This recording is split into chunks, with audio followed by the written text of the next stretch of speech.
5 minutes, I will be your host, or as I like to see it, facilitator. Chats, discussions, gatherings. You'll find out very soon. I love that word, gatherings. With your wrestling favorites, or as I like to call them, my wrestling friends.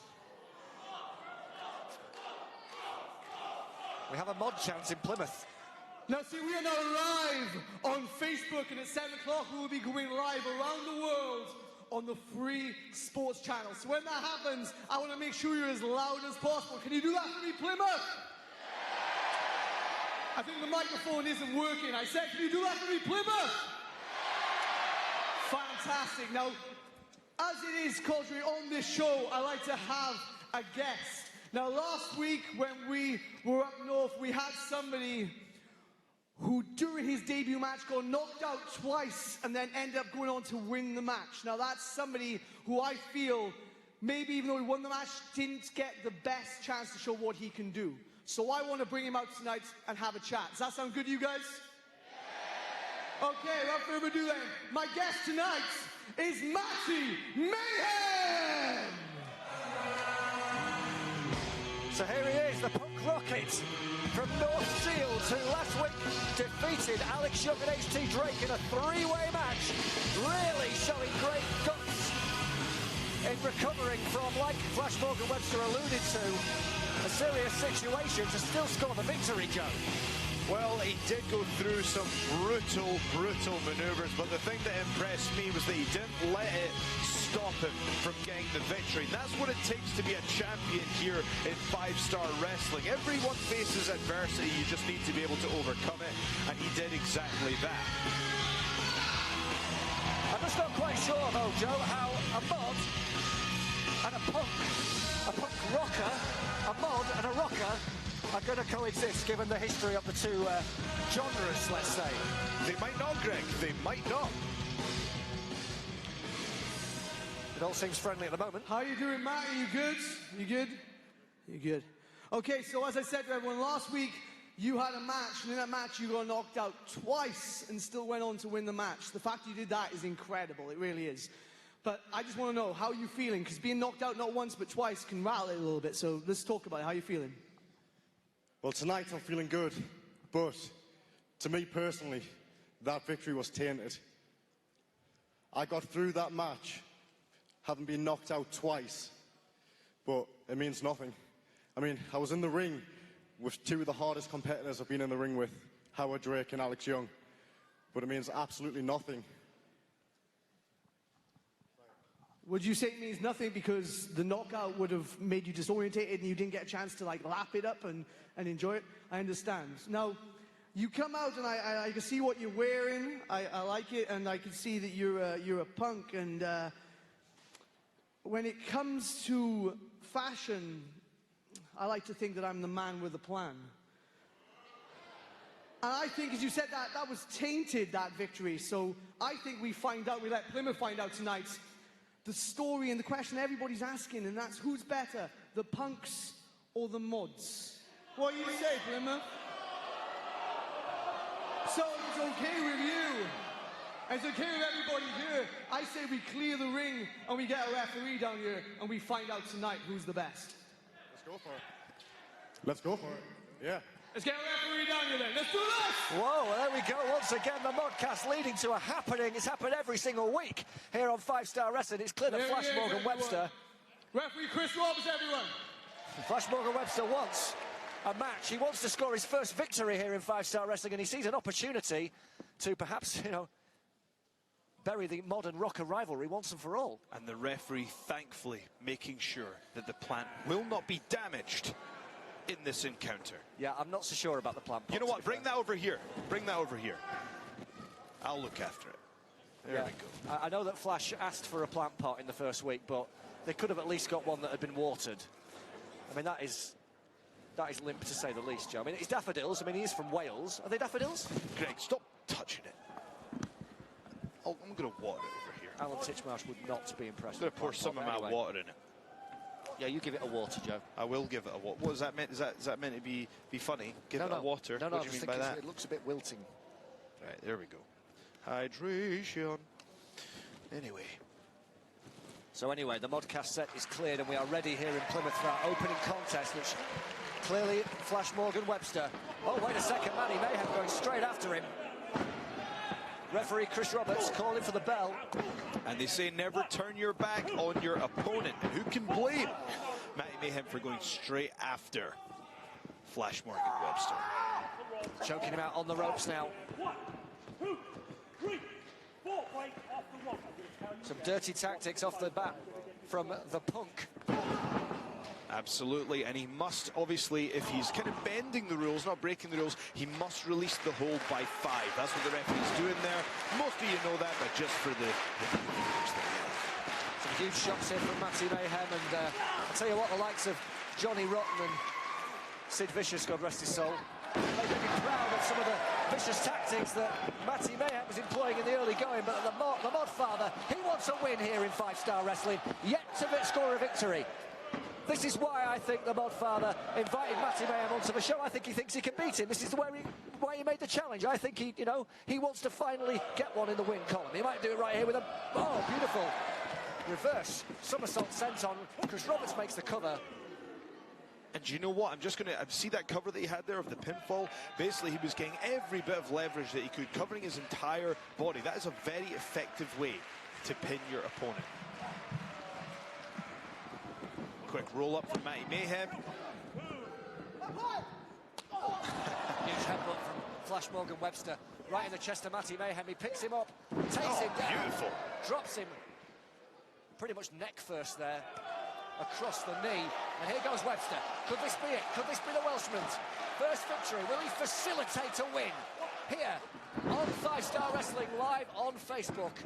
Oh, wait a second, look at that. Mayhem using the referee as a shield, and the man from North Shields hits a low blow. Chris Roberts did not see it. 1, 2, he's using the ropes as well.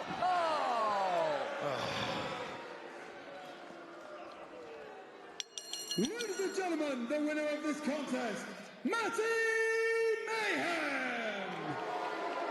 Well, I guess technically that is one in the win column for Matty Mayhem. Again, didn't like the way that he did it. We want to see some skills, want to see some sportsmanship.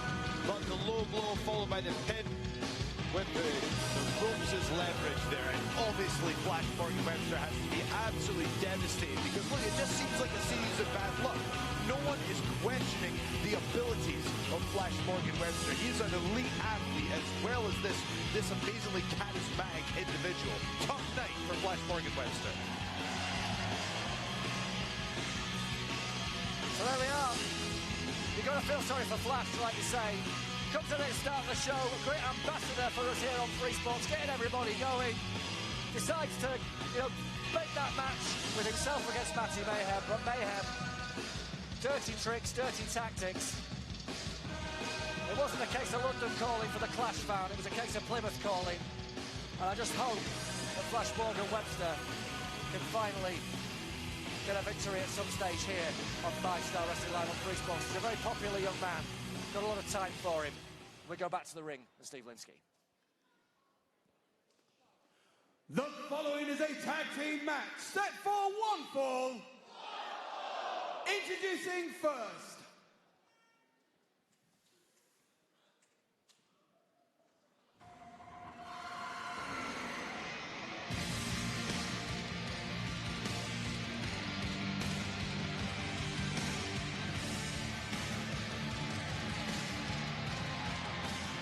ladies and gentlemen, making their way to the ring, they are the tag team combination of Chris Walker and Dick Riley.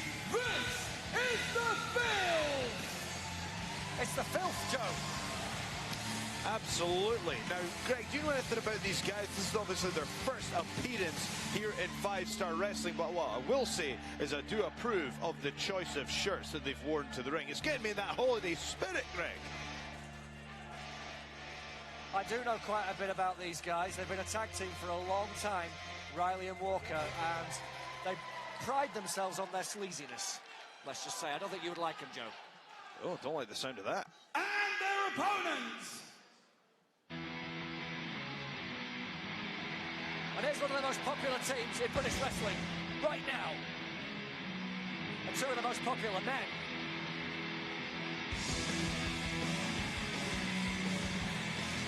Making their way to the ring, they are the tag team combination of the Phoenix, Jody Flash, and El Ligero. Now, Greg, as well as being popular, these are two of the most decorated veterans in British wrestling. If you look at Jody Fleisch, when you think of the career he's had, same with El Ligero, this is, I mean, literally flag bearers for British wrestling. Because they're wearing the red, flag, white, you know? blue. And it's great to see them back after Jody wasn't here last week. El Ligero was in singles action, but the week before, Fleisch and Ligero came so close to becoming the first ever 5-star tag team champions. And they want to get back in the tag team championship hunt, and what better way than to defeat this dirty team, this filthy team from Devon. They're from the local area.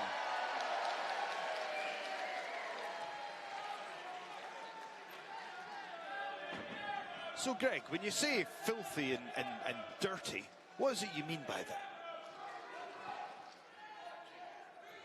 Greg, I'm asking you a question here. When you say filthy and dirty, what is it you mean by that? Well, let's just say that they...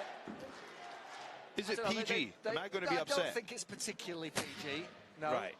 And, you know, 5-star wrestling is PG, so we'll see if they show any sleazy tactics this evening. We've already seen a bit of sleazy tactics from Matty Mayhem, but we'll see if we see similar here from Riley. Dick Riley now in the ring. One-on-one with El Ligero, the masked man from Mexico. Collar and elbow tie-up starts things off as they feel each other out in the early going. Riley is very technically sound. Both competitors here in excellent physical condition as well. Ligero with a somersault. Wrist lock. Flips Riley to the canvas, and Ligero already trying to quicken the pace, use that speed and agility that he's very famous for, and takes Riley down with the head scissors takeover. I like that one-handed headlock takeover there as well. Very nice touch from El Ligero.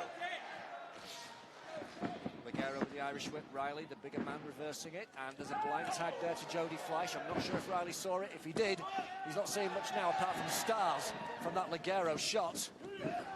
Double hip toss, beautiful tag team wrestling from Fleisch and Ligero, who have got on the same page so quickly since making their debut as a team just 4 weeks ago in Liverpool. Three weeks ago it was technically, but this is week 4. Week 1, 5-star wrestling we're talking about. What we'll say is, oh, beautiful shooting star running press there. What we'll say is one of, I feel, the key assets here in 5-star wrestling. Something that really stands out to me is the strength of the tag team division. And again, it's surprising when these teams have only been teaming a few weeks, but it feels and looks like they've been teaming for many, many years. Well, that's certainly the case for Riley and for Walker. They have been a team on the UK circuit for many years, and the crowd are clearly firmly behind the Phoenix and the Mexican sensation in the early going. There goes Ligero, goes for the high cross body. The extra power of Riley and Walker enables them to block him. Looking for the double team of Ligero. Just a simple movement, and it really made the filth look silly. Veteran instincts, Greg. Literally no wasted motion there. Tag made one more time. Jody Fleisch is where he's most comfortable. Up high on the top row. Wait a second, they used that Hawaiian-style shirt there, Riley, to cause the distraction. Going in for the chokehold. Now, it wasn't pretty, but it was effective. Fair play there. That was you know, a little bend of the rules a little bit there, but it was a great way to get Jody Fleisch to lose his concentration, to interrupt that flow, and basically do whatever they needed to do to get the momentum back. And now what they're going to do, Greg, is try and isolate Jody Fleisch away from El Ligero, and it very quickly becomes a 2-on-1 match rather than a tag team match if you can successfully do that. And that really is the name of the game in tag team wrestling. Certainly is. Our referee for this tag team match is Billy Broad, and he almost counted 3 there on Jody Fleisch, but Riley was unable to score the pinfall. What he was able to do is start to go to work on the back of the Phoenix, and that's sensible strategy against a flyer. Absolutely. Anything that you can do to take away that explosiveness. Didn't like the look of that pin there, it has to be said. That was free, you idiot. Walker setting up for the suplex. I did like the look of that suplex, though. It was very nicely executed. Don't allow the Hawaiian shirts and the unshaven, uncouth look to fool you. These guys are very well skilled. Riley I've known for many years, going all the way back to when he was known as Nick Riley back in the day, and he was quite a popular, clean-cut man back then, young man, you know, very much a fan favourite, and I think possibly Walker led him astray when they met. Well, hey, you got to do whatever you got to do to pay the bills, and now, with the way in his current incarnation, they're here on 5-Star Wrestling. What better way to make an impact than defeating two huge legends like Jody Fleisch and El Ligero? Fleisch cleverly turning the tables on the filth. El Ligero's up on the top rope, and there's a huge crossbody.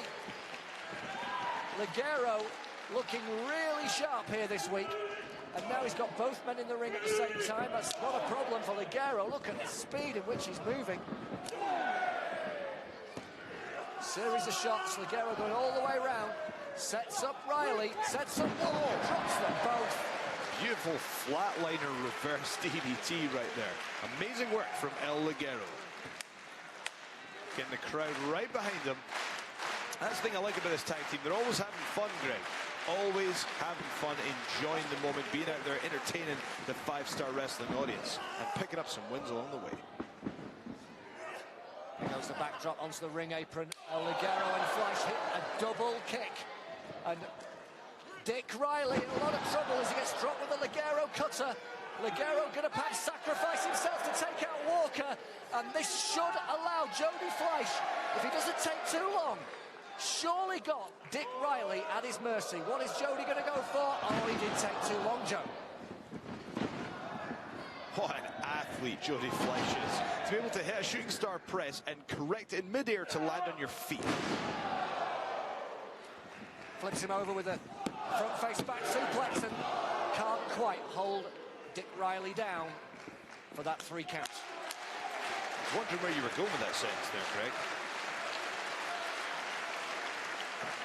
Jody Fleisch, the fans in Plymouth, really hot tonight on 5-Star Wrestling. We're live on Facebook ahead of going live on Free Sports at 7 o'clock. Oh.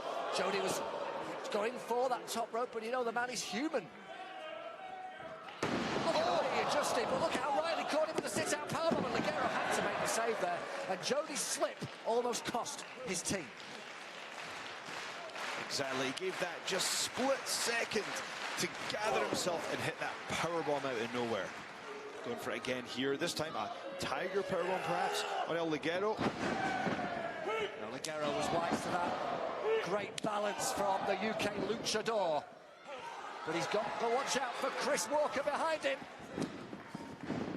Walker perhaps could have capitalised a little bit more, but Riley's still in the ring, and this is a great opportunity for the Filth. Double team cutter. And the Filth look on the verge here of perhaps scoring the upset, because Jody slipped off the top rope and taking Ligero out. They land the double team DDT. The upset looks on. 1, 2, and it's not a 3, because Jody Fleisch has still got plenty of fight left in him. I mean, if you think about the impact that the DDT, just a regular DDT, can cause on the neck and the head, but to elevate it from somebody's shoulders and drive them down into the mat, that just speaks to the level of athlete that Jody Fleisch is to be able to kick out with that. But surely there can't be much left for Jody Fleisch after taking that. All 4 men in the ring. Double chop, ducked by Jody. Jody going to hit that assisted. We've seen that from these 2 men over the past few weeks. It's one of those spectacular double team moves here in 5-Star Wrestling, and it's very effective. This time Riley is down. Will he move this time? It's not looking good for him. Ligero hits the splash. Leaves it for Fleisch. Can Fleisch hit it this time? Shooting star press. It's the mark on Riley. 1, 2, 3. Fleisch and Ligero win.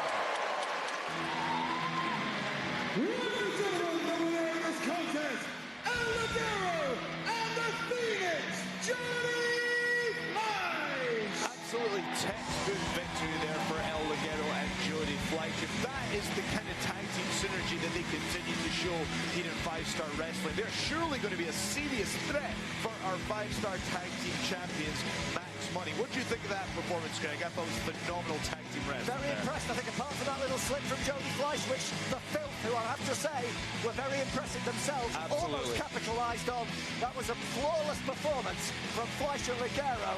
And Max Money, our tag team champions, have got to be looking behind them, because female wins like that, the rematch is surely going to be on the cards. Chris Walker looked like he was going to take a trip back to the ring, but thought better of it. That being said, take nothing away from the Filth. Had a great debut here in 5-Star Wrestling. We hope to see them again, because look, we're talking about potentially these guys could grow into one of the best tag teams, not just in Britain, but in the world. So let's not forget that, you know, the Filth had a good performance tonight. Hope to see them again, Greg. That's what happens on Facebook Live. You're going to see all the up-and-coming stars of British wrestling and beyond.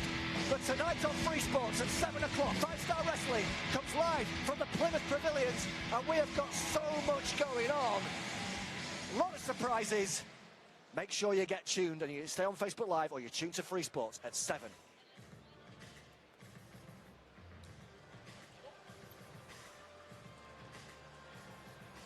Okay, Plymouth, we've got about 5 minutes before we go live on Free Sports!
We are live at Plymouth Pavilions. Greg Lambert and Joe Hendry in Britain's Ocean City, the home of Sir Francis Drake, the man who sank the Spanish Armada. And last week on 5-Star Wrestling, we had our own historic battle, just not at sea. It was in the wrestling ring. And here you can see what happened. The tag team champions, Adam Maxton and Charlie Sterling, ran in to help Zach Gibson and Rampage Brown. But look who came down to even the odds. Colt Cabana and Grado saving Rey Mysterio and Rob Van Dam. And we went off the air last week with a 4-on-4 fight here at 5-Star Wrestling. Absolutely, Greg, and as we just saw there last week, we unfortunately saw that RVD just decided to kick Grado right in the face. And I have to say, I'm a big fan of Grado, but sometimes you just need to kick him in the face, you know what I mean? I'm not quite sure what happened there, whether that was accidental. RVD had clearly taken a beating after a grueling main event. But I guess all may well be revealed tonight on 5-Star Wrestling Live on Free Sports.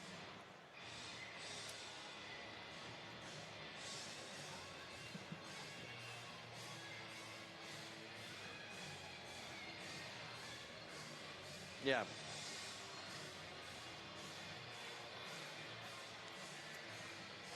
Say again, sorry, mate.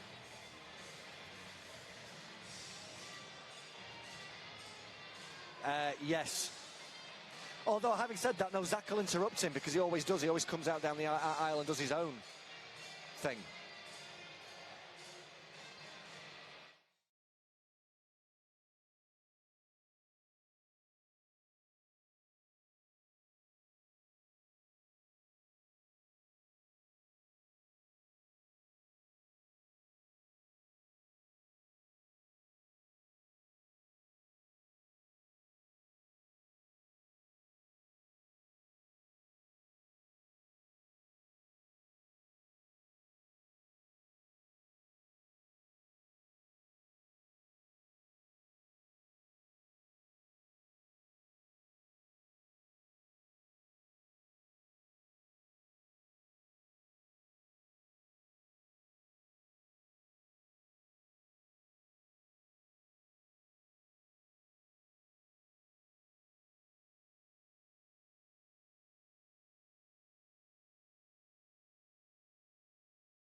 searching for a better life. They would take us far from home, far from all the things we know.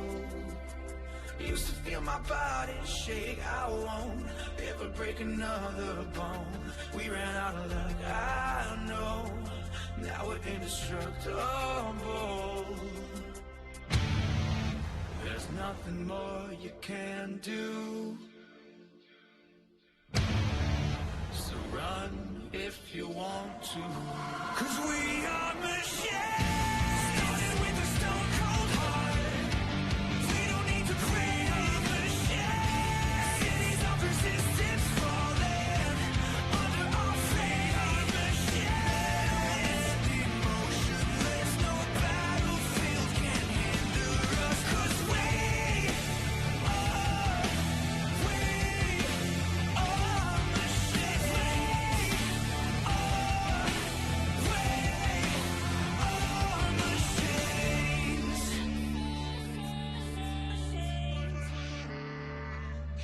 remember the way we used to feel before we were made from steel.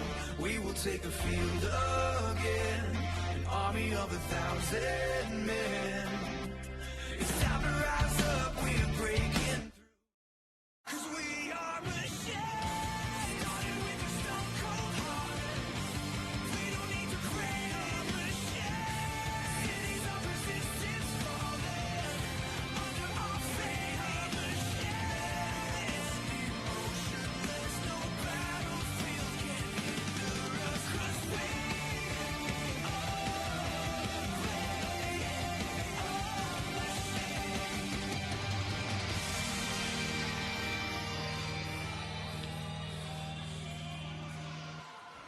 We are live at Plymouth Pavilions. Greg Lambert and Joe Hendry in Britain's Ocean City, the home of Sir Francis Drake, the man who battled the Spanish Armada. And last week on 5-Star Wrestling, we had our own historic battle, just not at sea. It was in the 5-Star Wrestling ring. And we're going to see what happens. It went off the air last week. Adam Maxted and Charlie Sterling, the 5-Star Tag Team Champions, run into the ring to help Zach Gibson and Rampage Brown. But look who came down to help Rob Van Dam and Rey Mysterio. It was Grado and Colt Cabana. It was 4 against 4 as we went off the air in Sheffield. And Joe, that's not all that happened. No, it's not, Greg. You're about to see it here. Now, RVD just decided to kick Grado straight in the face. And look, I like Grado. Everyone loves Grado, but sometimes the guy needs kicked in the face. You know what I mean? Well, I'm not quite sure why RVD did that, but I guess all will be revealed tonight. We are live at Plymouth Pavilions. What an atmosphere in the southwest as we go down to the ring to kick things off on a night which is bound to be full of surprises. Ladies and gentlemen, at this time, I would like for you to welcome Liverpool's #1, Zach Gibson.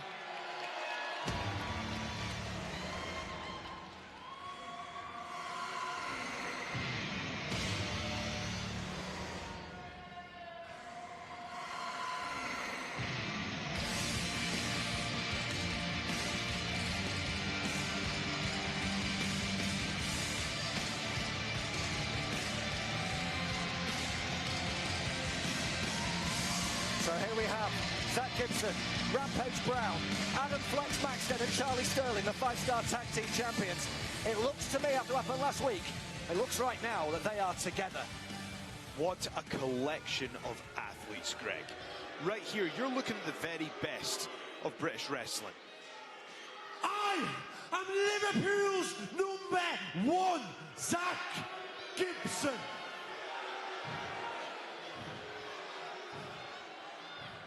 Soon to be recognised as 5-Star Wrestling's #1.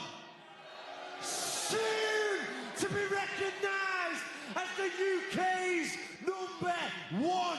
And soon to be recognised as the world's #1.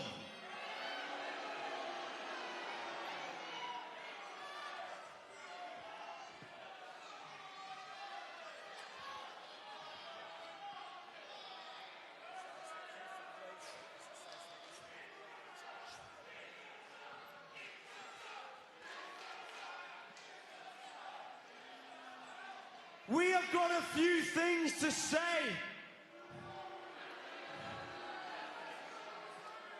So pay attention, 5-star management, if you dare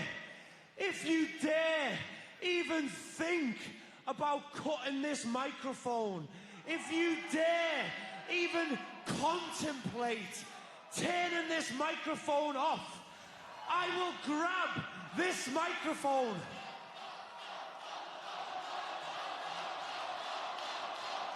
I will grab this camera right in front of me and I will drop the biggest C-bomb you can imagine.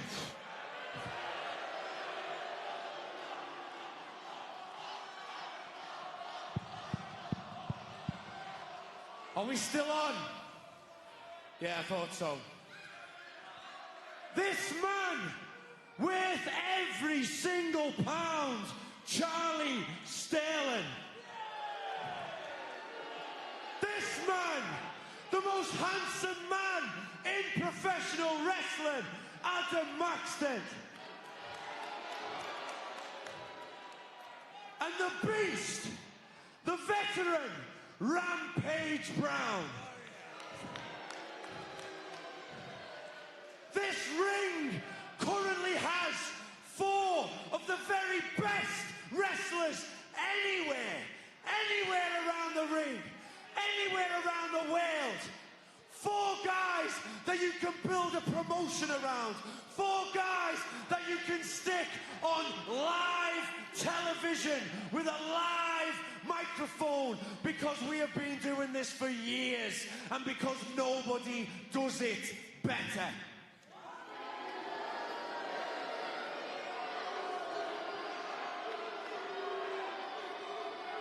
But the more things change, the more they stay the same. And a wrestling company like 5-Star Wrestling, with a huge budget, with seemingly bottomless pockets, instead of investing in the 4 guys you see before you, they decide to throw money. They decide to throw money willy-nilly at the Yanks. Rey Mysterio flies in. Don't. Rey Mysterio flies in.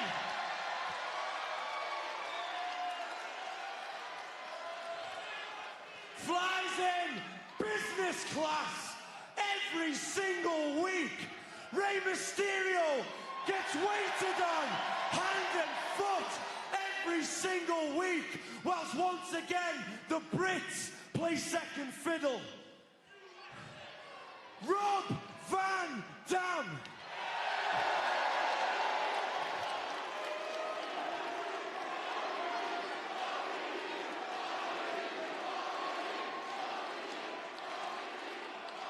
Rob Van Dam waltzes in to our locker room, takes money off our tables, takes food off our tables. And Rob Van Dam steals a living. 5-Star Wrestling want to take to Twitter and call us bitter. Nah, we're not bitter, we're better, and we deserve better, and we deserve the money that you are wasting on these overrated, overpaid Yanks.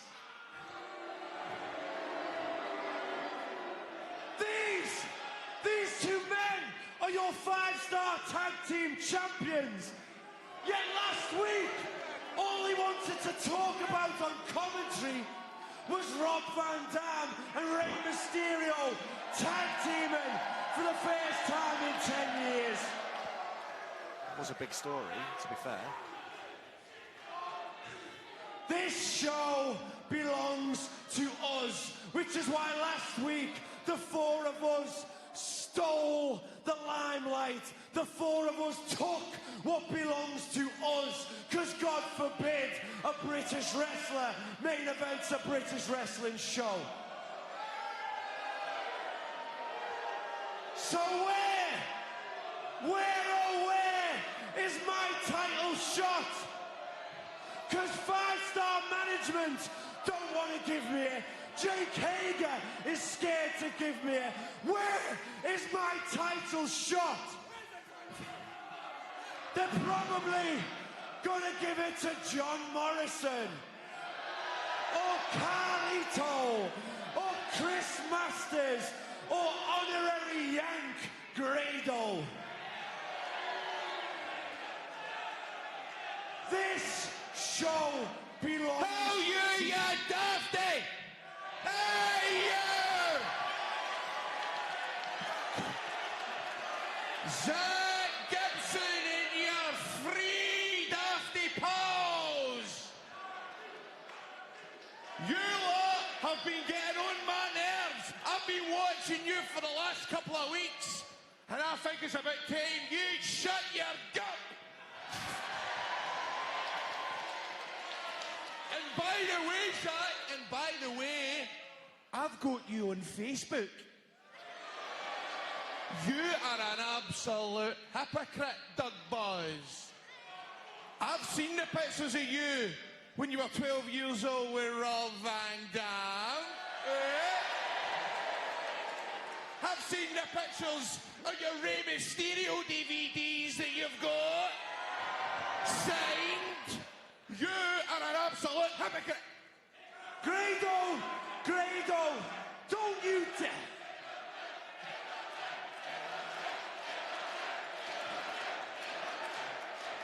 Don't you dare try and walk out here and turn this into a joke. Of course you don't take offense. Of course you don't see the problem with the Brits playing second fiddle.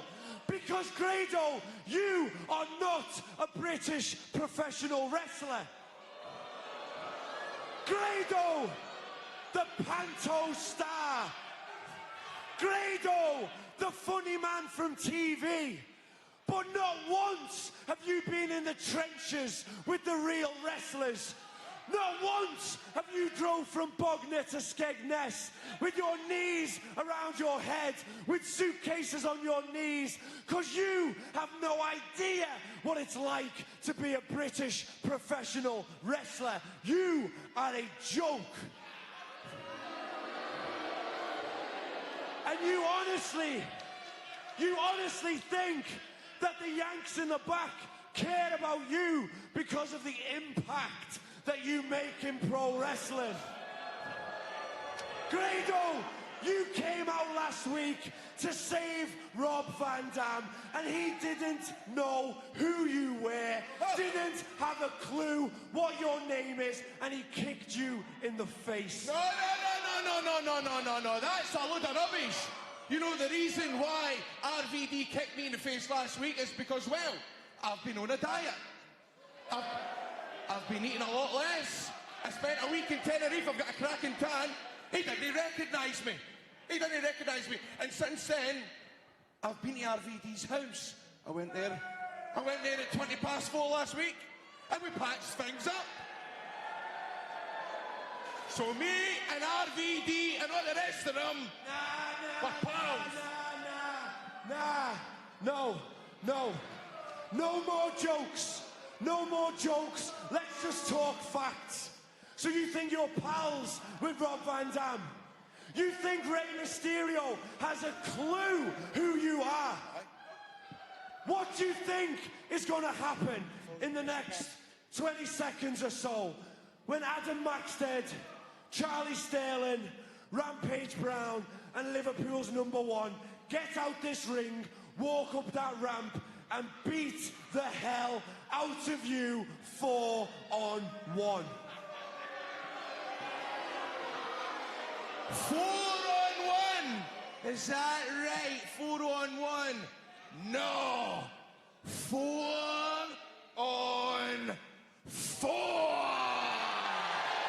Oh, Thursday night! It's Mr. Thursday night! Rob Van Dam clearly knows who Grado is because he's here in the Plymouth Pavilion standing side by side, and here's Rey Mysterio! And can you feel the energy in this building? It's absolutely electric here in the Plymouth Pavilions. They were going crazy even at the mention of Rey But who's Mysterio the fourth and man? RVD. Because I know Colt Cabana's not here tonight. It's Moose! It's Moose! He's back! Rampage Brown left him lying 2 Get ready, weeks Greg. ago. Get But ready. he's back! Moose! Oh!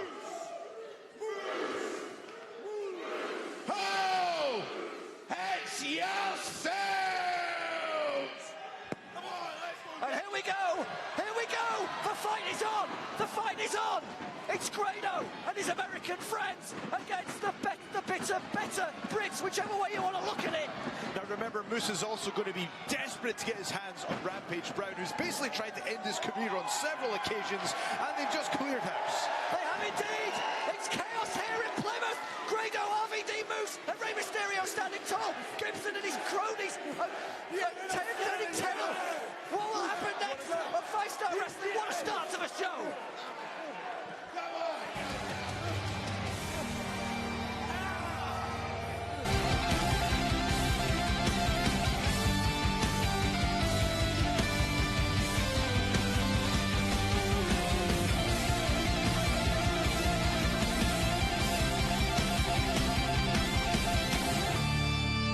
Cause we are machines, started with a stone cold heart. We don't need to crave machines. Cities of resistance falling under our feet. Machines, emotionless, no battlefield can hinder us. 'Cause we are machines, started with a stone cold heart. We don't need to pray on machines. Cities of resistance falling under our feet. Emotionless, no battlefield can hinder us. 'Cause we are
Hands to the sky, I swore I'd try, searching for a better life. They would take us far from home, far from all the things we know.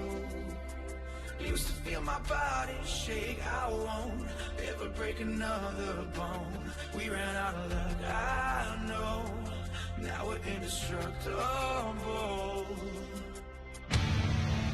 There's nothing more you can do. So run if you want to.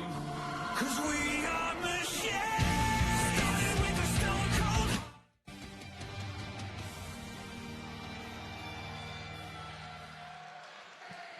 Well, before the break, despite what Zach Gibson said, Grado did have the troops on side, and he did have Rob Van Dam and Rey Mysterio and Moose, and they all came charging to the ring, and Gibson, Rampage Brown, and Alan Maxted and Charlie Sterling were fleeing with their tail between their legs. Having said that, though, Joe, we have got word from the back that later tonight, this going to happen in an official match. It will be 8-man tag team action. Rey Mysterio, Rob Van Dam, Grado and Moose versus Liverpool's #1 Zach Gibson, Rampage Brown and the tag team champions Maxted and Sterling, right here in Plymouth. Let's recap. Mark Haskins winning the Tap or Snap Championship right now. This is back at the Liverpool Echo Arena. This is all the way back in week 1 of 5-Star Wrestling as he made Joey Axel tap to win the 5-star elimination match and become the first ever Tap or Snap champion. And tonight, Mark Haskins has said he will issue an open challenge to anybody in the wrestling world, anybody to step forward and face him for that Tap or Snap title right here at the Pavilions.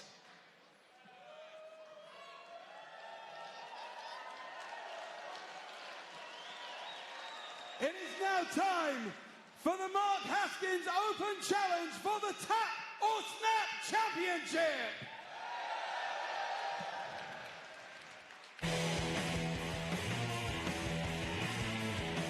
And here is the champion. And you have to respect that, Greg. You have to respect any champion that's willing to put it on the line against anyone. Making his way to the ring, he is the Tap or Snap champion. This is Mark Haskins! In Liverpool, he outlasted Joey Axel, Nathan Cruz, BT Gunn and Flash Morgan Webster. He then had a classic match with Rey Mysterio. But Mark Haskins wants to defend that Tap or Snap championship and be a fighting champion. And he doesn't care who it's against. Any submission specialist, any wrestler from around the world, and he's laying that belt in the ring like he's drawing a line in the sand right now, Joe. Absolutely. And let's see who Who's we've got. it gonna be? Look at the screen, Greg. Have you seen the name on the screen? It can't be.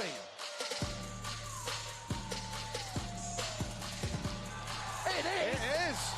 And answering the challenge, this is the King of Bros, Matt Riddle!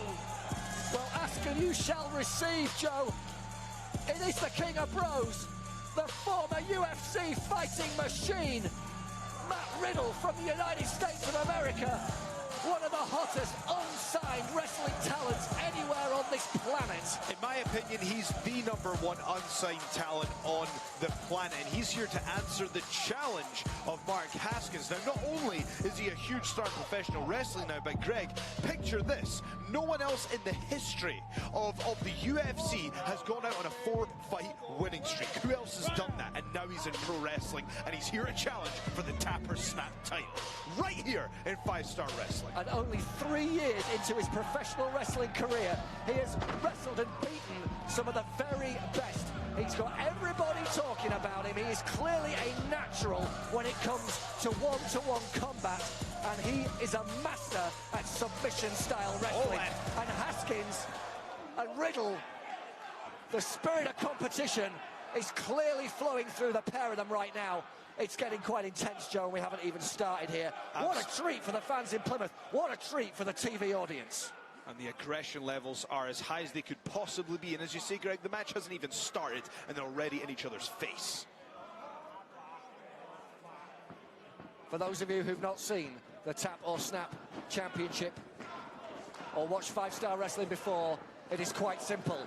In Tap or Snap matches in the submission division here in 5-Star Wrestling, you can only win matches by submission.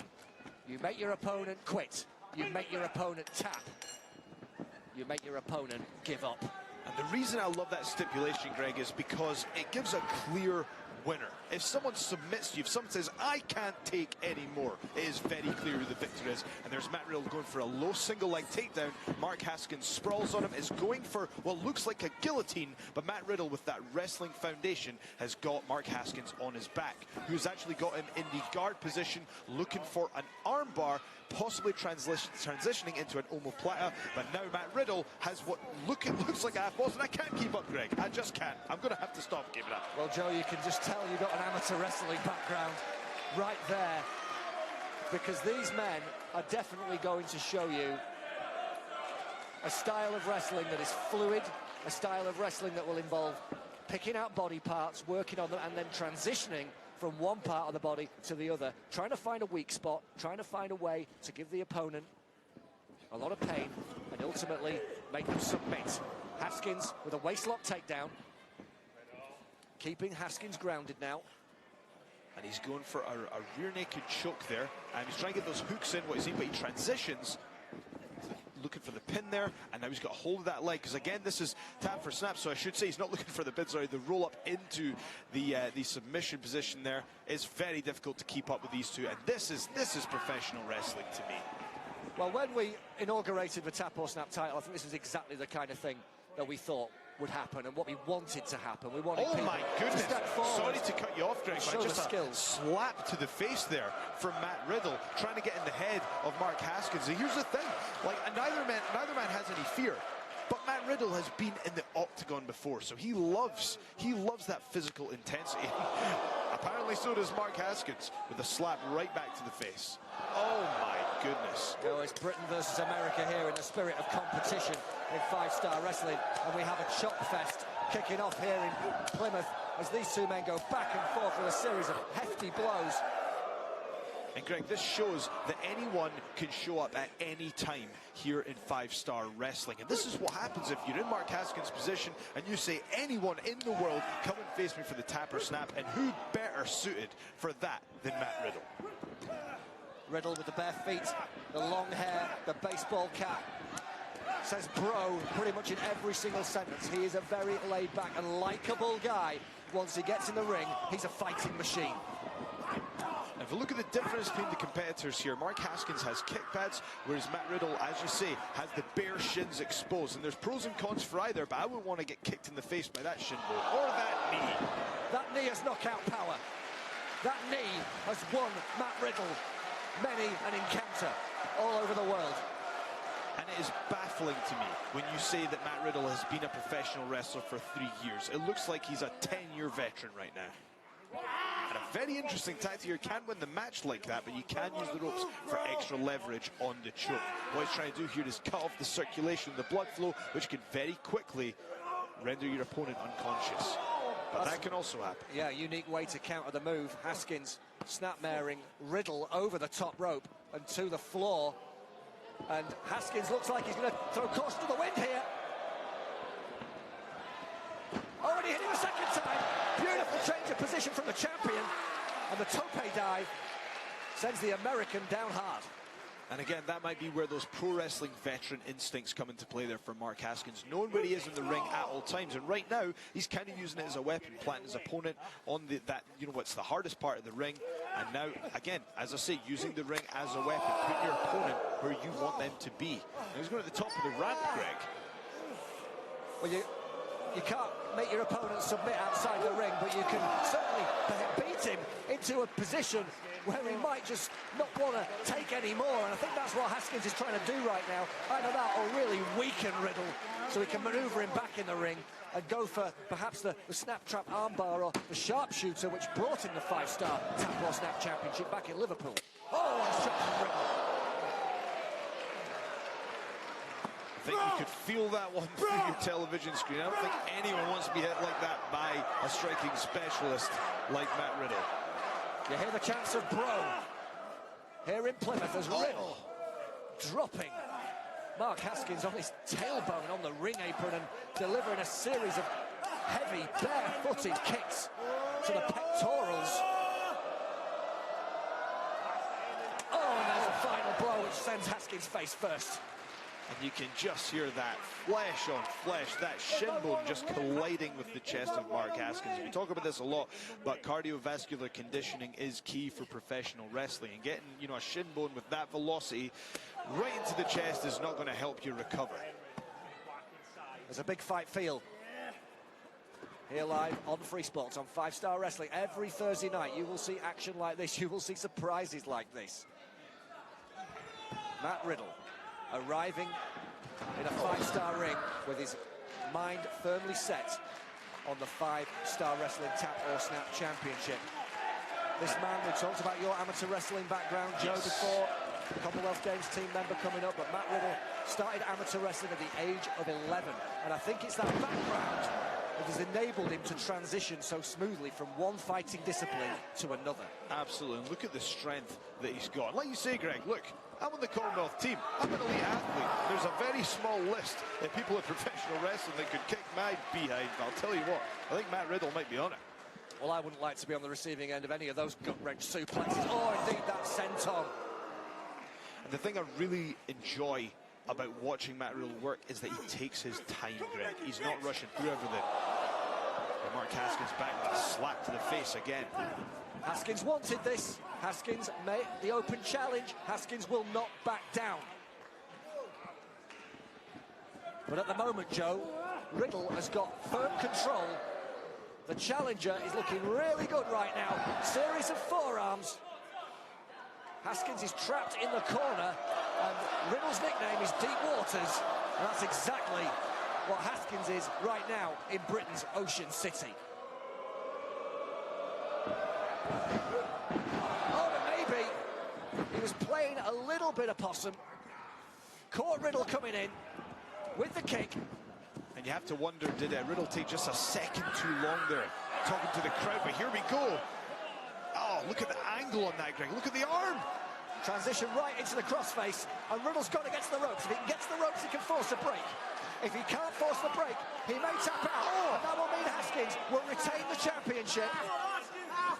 This is an absolutely vicious submission maneuver. And if he can't get to the ropes, which he just has, I mean, he had both his arms there, he would have had to verbally tap, which is even more kind of that's going to affect your ego even more if you have to do that. But he managed to escape getting to the ropes. And remember, folks, that's exactly what happens. If you're in a submission and you get to the ropes, you must break the hold at the referee's discretion.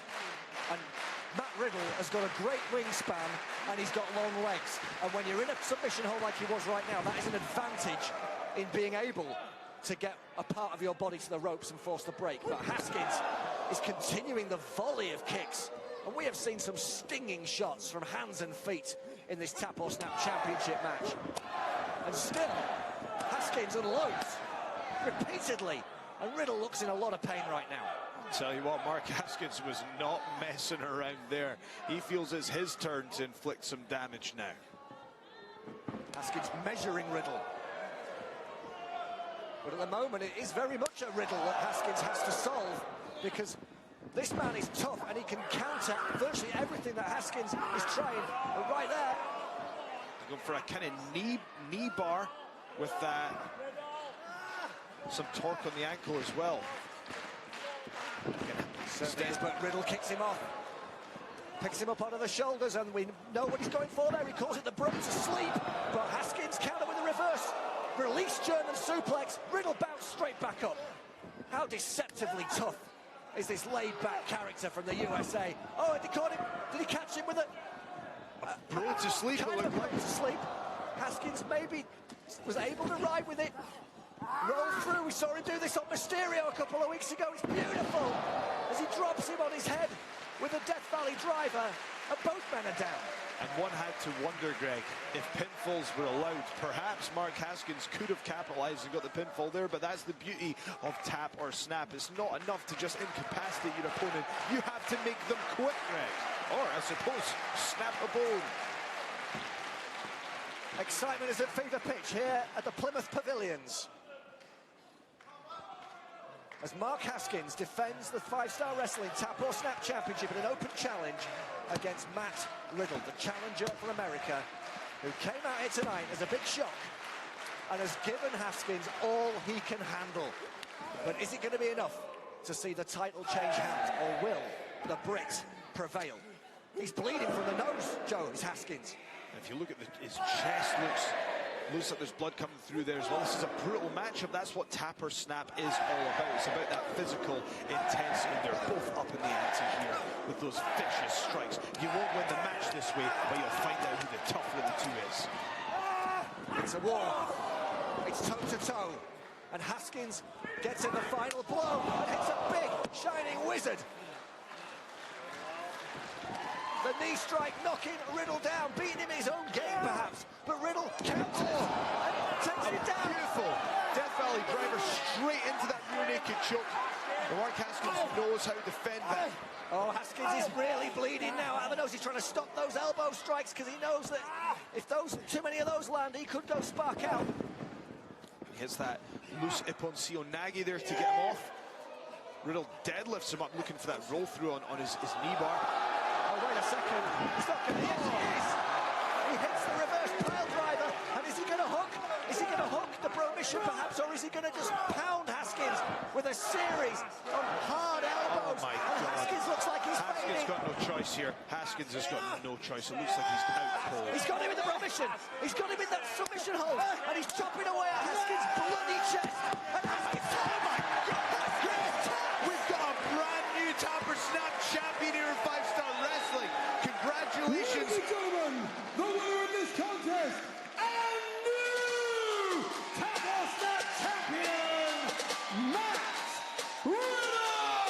Congratulations to the new champion, Matt Riddle, and commiserations to Mark Haskins. What a brutal fight that was. That fight embodied everything that Tapper Snap is all about, and that's the danger of having an open challenge here in 5-Star Wrestling. What an opening to the show, Greg. Anyone can show up at any time. You need to watch the full 3 hours. Anything can happen in 5-Star Wrestling. Tonight it happened. Matt Riddle is the new Tap or Snap champion.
Searching for a better life. They would take us far from home, far from all the things we know.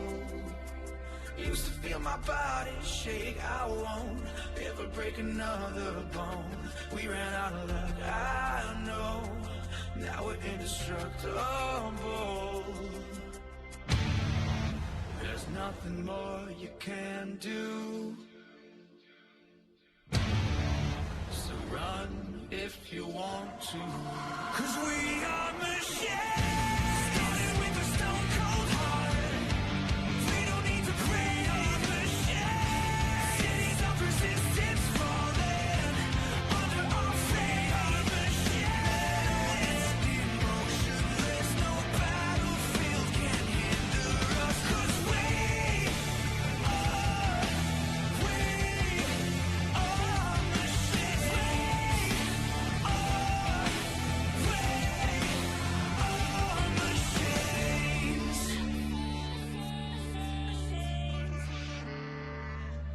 remember the way we used to feel before we were made from steel. We will take the field again, an army of 1,000 men. It's time to rise up, we're breaking through. Now that we've been improved, everything has been restored. I'm ready for the art of war.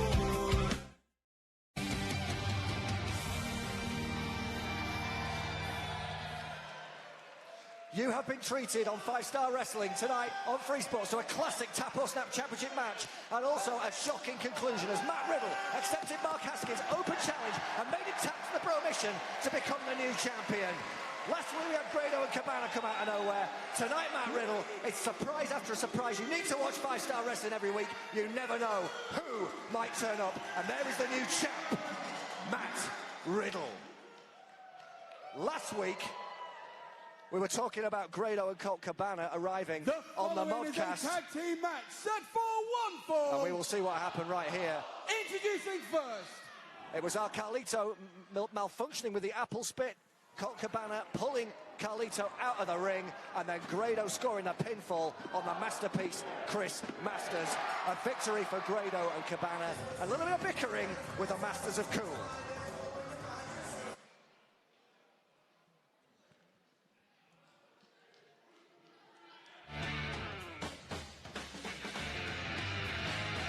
Speaking of which, Joe, here they come. And how are they going to react to what happened last week, I wonder? Ladies and gentlemen, making their way to the ring, the tag team combination of the masterpiece Chris Masters and Carlito. They are the Masters of Cool. Carlito is armed with both an apple and a microphone. Two dangerous items if you're an opponent of Carlito. Let's see what he's got to say. As you say, probably not best pleased with what took place last week.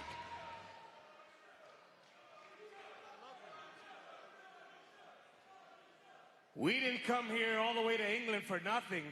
We came here for one thing and one thing only.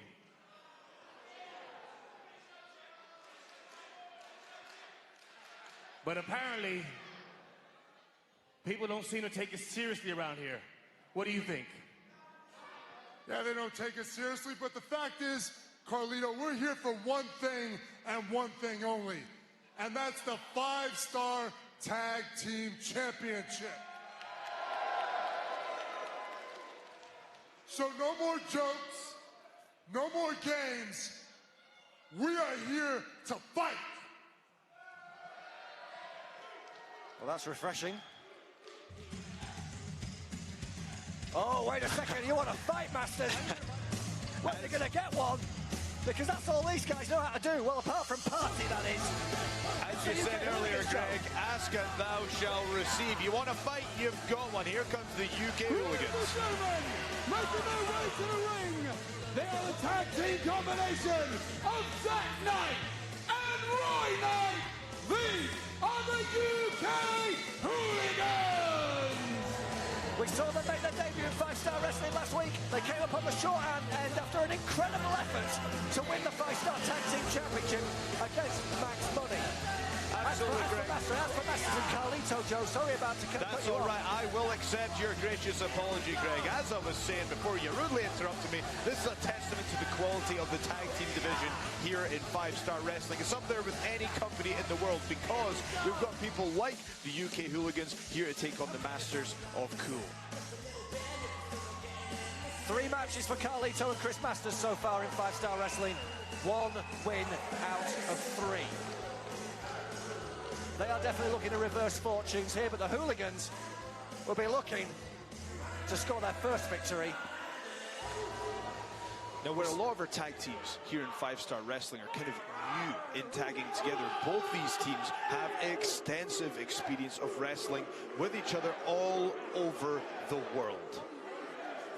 It's a great tag team division here. In 5-star wrestling, the Hooligans know only one way, and that's straight ahead. The bell has sounded, and the fight is on. If Carlito Masters want to fight, they're going to have to really fight against these two guys from Norfolk, and that's what, to be fair, that's exactly what Carlito and Masters are doing right now. Yeah, as they get the upper hand. I'm surprised by that. I am too. Masters of Cool getting the upper hand in the initial brawl there, which isn't usually where I think they'd want to be when they're against the UK Hooligans, but credit to them, they managed to overwhelm that impending threat, and now they seem to be, Greg, in control of the matchup.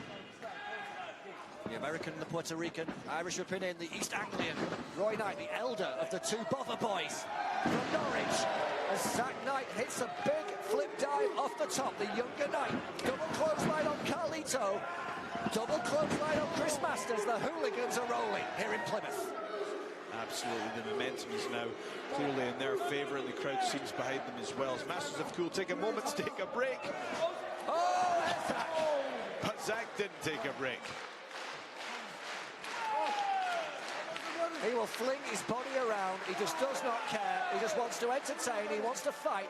He just wants to be relentless inside and outside the squared circle, and they're very comfortable outside. Absolutely. This is the last place that you want to be in a war with the UK hooligans, because as you say, Greg, they do not care about your safety, about their safety, about anyone's safety. All they care about is having a good scrap, Greg. So there's a huge right hands here, right in front of our commentary position by Zach Knight, and he is pounding away on the masterpiece. Meanwhile, on the opposite side of the ring, we've got Roy Knight pairing off against the Caribbean cool Carlito.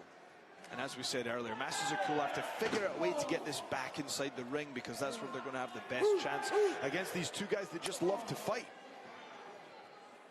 And the reason he did that, folks, is for our new viewers. Basically, the referee is going to count, and if you go past the count, you can be disqualified. So they were breaking the count there. That's when they went inside the ring. That's what they did. Carlito's been isolated 2 against 1 now against the hooligans. He does not want to be in this situation. Flipping Carlito to the far side. Kick from Roy Knight puts him in a position. But Masters, they're good tag team continuity. They've not always been on the same page throughout their long career as a duo, as friends. But you know, sometimes best friends do argue, Joe. Absolutely, and as part of tag team wrestling, you don't always just need to know where your opponent is, you need to know where your tag team partner is at all times as well. And that little bit of synergy there is why Masters of Cool are now back in control of the matchup, as Carlito looks to tag in the masterpiece. And this is what they're going to do. They're going to cut off the ring. As we said, it's the fundamental element of tag team wrestling, is turn it into a 2-on-1 match. You only want to fight against one of your opponents. What a tag team division we have here in 5-Star Wrestling. We've got Max Money, the tag team champions. We saw them earlier tonight. We're going to see them later on in that incredible 8-man tag team match that's coming up later. If you're watching the Facebook live stream on facebook.com/5-Star Wrestling earlier on, just wait a second. Oh, almost a pinfall, not quite. You will have seen Jody Fleisch and El Ligero score a big victory over the Filth. And of course, we've also got Dave Mastiff and Big Grizzly, Grado and Colt Cabana we saw last week. It's hotting up in the tag team division in 5-Star Wrestling. Absolutely. I think the tag team division in 5-Star Wrestling can go up against any tag division in any company in the world. We've got a huge plethora of amazing tag teams this early into our run on TV, Greg. It's an amazing thing. If you didn't see that tag team match, Jody Fleisch and El Ligero victorious, as well as the Modcast with Flash Morgan Webster and Matty Mayhem, you can go back and watch the Facebook live stream after you've watched tonight on Free Sports. And 10 o'clock will be a good time. And the referee's putting in a tough shift tonight. He's going to have to keep his eyes on both teams here, which is going to be a handful for any official in the ring. Big suplex from Chris Masters. Goes for the cover, hooks the knee at leg. Very close. Zach Knight showing concern for his big brother right now and getting the crowd behind them with hooligans chants, like we heard last week in Sheffield. And such a great response on social media to the arrival of the hooligans, and that's why 5-Star Wrestling management decided to bring them back this week. Well, Greg, if The Rock's willing to make a movie about them, there must be something there. Now that's happening later this year. And there'll be actors playing the part of both Night Boys. Tough casting, I would say. Because let me tell you, these two guys are unique individuals, both in and out of the ring. Very charismatic, very likable, but you do not want to get on the wrong side of them when the bell rings. Irish whip, Roy Knight is reversed by Carlito. The hooligans have had control of this match for the last few minutes, but look at the agility of the man whose Twitter handle is Body Guy Lito. You're seeing why. Carlito's really got himself in great shape.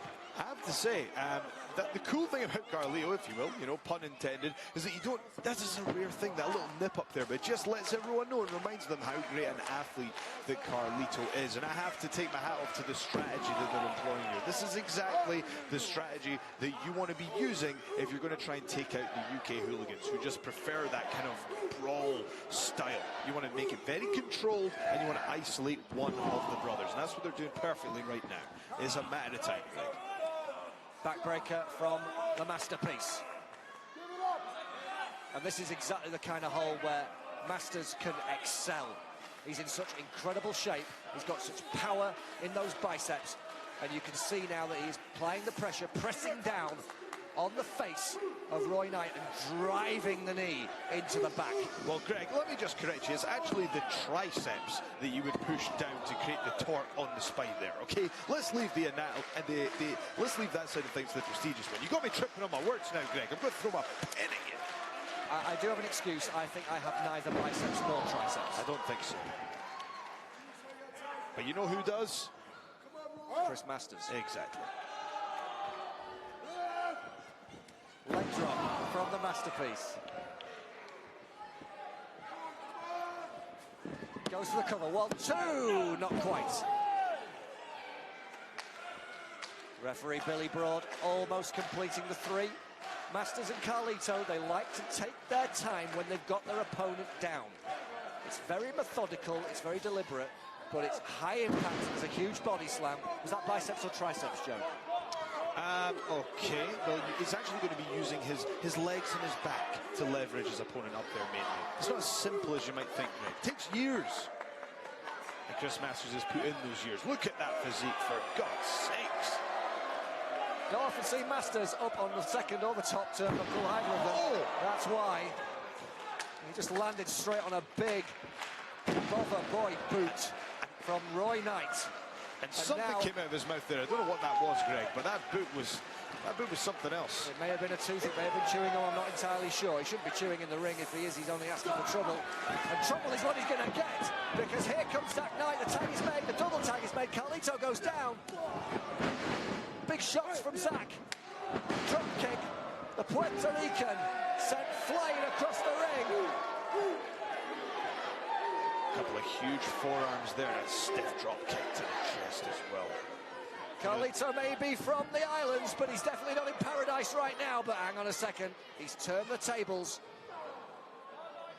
And he's got Zack Knight up now, and I think perhaps he'll be looking, was he going to try and hook some kind of superplex, and was just going to look to fight him up there.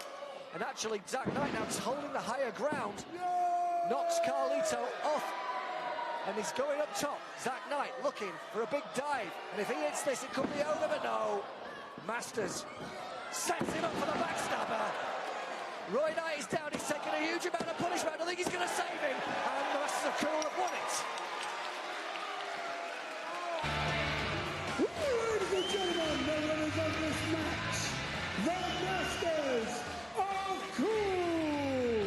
Now, Greg, as we said earlier, one of the key important factors in tag team wrestling is knowing where your tag team partner is and any impending danger that they're in. And thankfully, Chris Masters was able to see what was happening, push him off the top rope, cause the distraction, and then Carlito can pick up the win. Hats off to the Masters of Cool for a huge victory.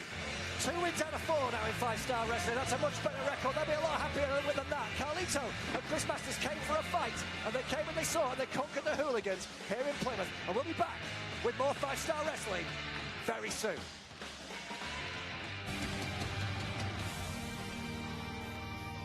The way we used to feel before we were made from steel.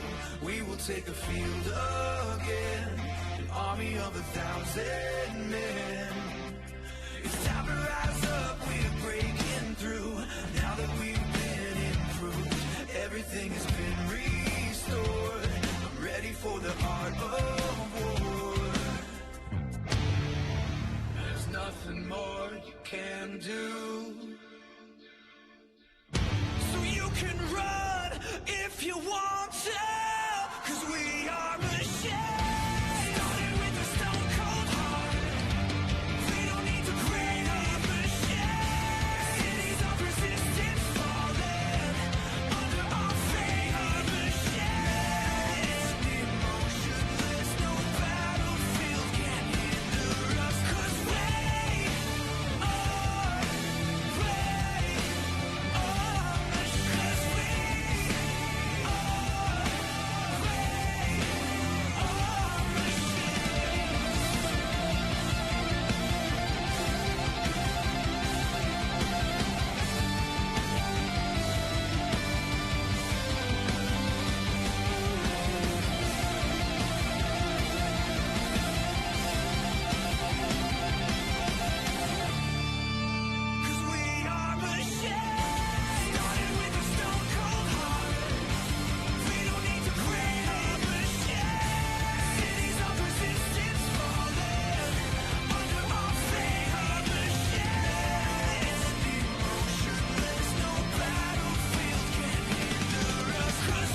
Well, last week, the man with the gold was making the rules. Five-star champion Jake Hager giving an opportunity to a British wrestler, but it was rookie Ryan Hunter who he made very short work of to defend his five-star championship.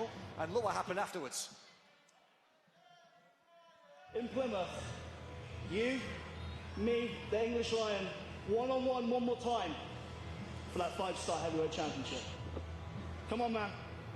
Fighting champion. Come on, man.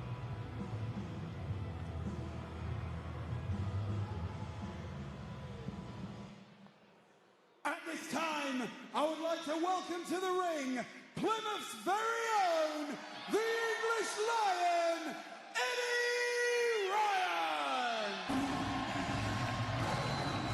And Greg, listen to the ovation from the crowd here in Plymouth for Eddie Ryan. This has got to be a huge moment for him. He has grown so much in a matter of weeks. The buzz surrounding this individual right now has risen so much. His stock's gone up so much, and now he's here in his hometown, Greg.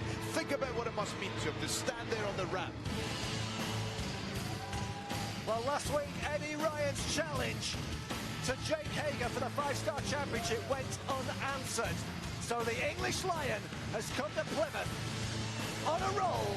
2 victories in a row on five-star wrestling. He's looked massively impressive, and the fans are delighted to see one of their own, a man who grew up just down the road, a man who graduated from Plymouth University. In fact, the last time he was in this very room at the Plymouth Pavilions, he was sitting his university exams. Well, I tell you what, he has graduated with flying colours in five-star wrestling, and it's the homecoming of all homecomings. And the English Lion is ready to roar here in Britain's Ocean City. And look at this crowd. You can see the emotion on Eddie Ryan's face here. Look at the kids in the crowd. They're going to be looking up to Eddie Ryan. He's going to be an inspiration for so many people here in Plymouth. Let's hear what he's got to say, Greg. I know what the crowd's got to say. How are we doing, Plymouth?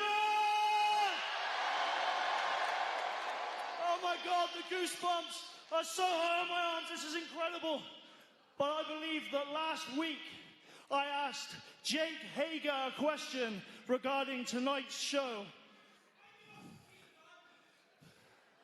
Eddie Ryan's emotional, and no wonder. Tonight, I demanded a shot at his five-star heavyweight championship. So I'm putting it to you, Jake Hager. Give me a shot at your championship tonight. He's repeated the challenge and he's made it public. He's done it in public this time. And here comes the All-American American. It's the champ. What's he going to say? Is he going to man up? Is he going to defend that belt against the man he, well, questionably defeated? Eddie, stop. Please, stop. These people know you. They know your family. We are live on Free Sport Television, and you are proving to 22 million people why everyone thinks this town is full of nothing but ugly women and cowardly men. Don't get me started, I'll go all night. The women look like dogs, but not pedigree, more like mongrels with bad breath.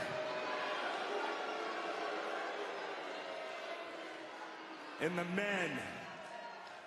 men, if you could call yourselves that, cower to these monstrous beasts and look like you've never been in a real fight before in your lives.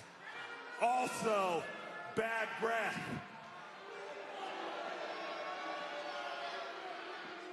Look at them, Eddie.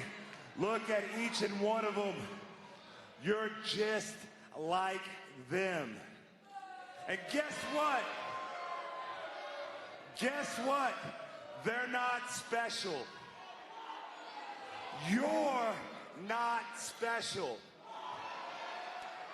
So tell me why. Tell me why I should give you a shot at the five-star championship.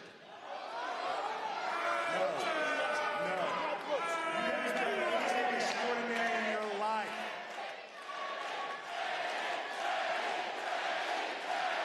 Oh, these Plymouth natives want to see Eddie Ryan get a shot at the title, desperately.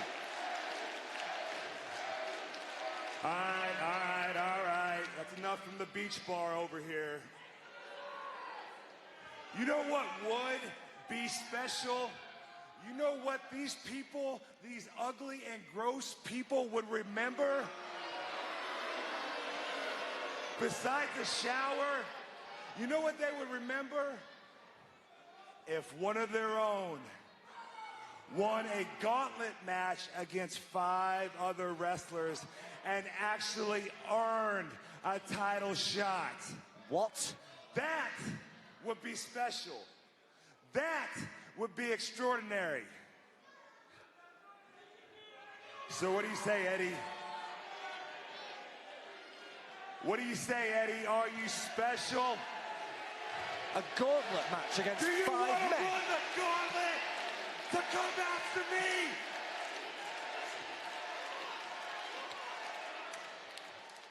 I was thinking you'd say that. Be careful what you wish for, because we're starting it right now. Here is your first opponent. He holds a championship in 3 different countries. The vegan warrior, Marcus Burke. So let me get this straight, Joe. Jake Hager refusing to give Eddie Ryan a shot. Well, unless he does something extraordinary. Unless he runs the gauntlet, the 5-star gauntlet. Eddie. This is your shot. Don't be scared now. I've heard of earning a championship title shot, but, you know, 5 other competitors, that's a little over the top. Come on. Man up. And look at the first opponent, the man who took Eddie Ryan to the limit last week in Sheffield, Absolutely. the vegan warrior, Marcus Burke. He's back for revenge, and it's quite clear that he's the first man who wants to take Eddie Ryan down in his hometown. Or maybe, I don't know, has the champion paid him off, or is he hoping for a favour from the champion? Maybe a title shot himself if he can beat this thorn in Jake Hager's side, Eddie Ryan. But how's Eddie going to even beat? He's going to beat Marcus Burke again, and he's going to face another 4 guys. I mean, Marcus Burke is a great athlete, and, you know, it's no walk in the park for one match, let alone against 5 different opponents. And although he's going to have to go up against 5 opponents, they're going to have to go up against the whole of Plymouth, because this crowd is so behind their hometown hero right now. Well, the champion took a long look at the ring, and then he stomped backstage. So he must have a lot of confidence in Marcus Burke, that Marcus Burke has learned from the mistakes of last week. And let me tell you something, that match could have gone either way when the Canadian took on Eddie Ryan. And Eddie is very pumped up. He's very emotional. I've never seen the English Lion so excited, so delighted to be back in his hometown, in front of these people who've been looking forward to this day for so long. Will that be an advantage, or will it be a disadvantage? Seems like an advantage right now. You know, some people cripple under pressure and some people rise to the occasion. I firmly believe that Eddie is one of the people that is going to thrive under pressure. Well, it's difficult to thrive under pressure when your opponent puts their thumb in your eye. Well, Burke is starting a lot more aggressively than he did last week. I think he realises this is his opportunity, because Eddie Ryan, to me, he was almost on the verge of tears when he was talking in front of the Plymouth crowd, because he was so overcome with the emotion of the occasion. So Burke needs to try and take him out quick. He's got a great opportunity right now. He said he had goosebumps, unlike any other. And who can blame him? As you say, there's nothing in this world like performing in front of your hometown crowd. And look how packed this venue is right now, Greg, to see Eddie Ryan. And what they want, Greg, is they want him to get a title shot. They don't want to see him in a gauntlet match against 5 other people. But he's rising to the occasion. Well, Ryan is starting to motor against the vegan, the man who says he doesn't eat meat and he hunts humans for doing so. And I'm guessing that, well, I'm guessing an English Lion would be a carnivore, Joe. Look, Hager's back out here. Hager's back on the ramp. And he's got a mic as well. See if we can get our cameras just to show Jake Hager there on the rampway. And if he does hunt humans rather than animals, I hope they're at least free range, Greg.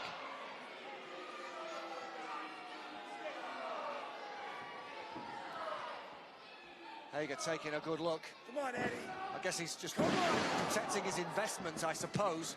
Marcus Burke with a suplex. Come on, Eddie, you can That was do a it. Pin Eddie Ryan like that, though, I don't think. Now, so what's going on here? That was a textbook suplex. I was expecting him to go for the pinfall cover, but instead they're just driving his nails into the face of Eddie Ryan. Come on, Eddie. Burke taking his time, lapping up the disdain of the people of Plymouth. Huge chop.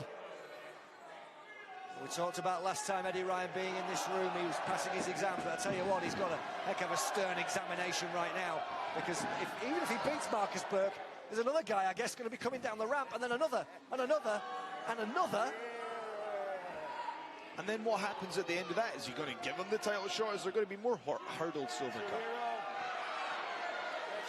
Who knows what goes through the mind of the all-American Jake Hager, the man who claims to be the father of British wrestling, the man who claims that he's got the big fat contract with 5-Star Wrestling Management, and that allows him to make the rules and I guess make his own matches when it comes to prospective contenders.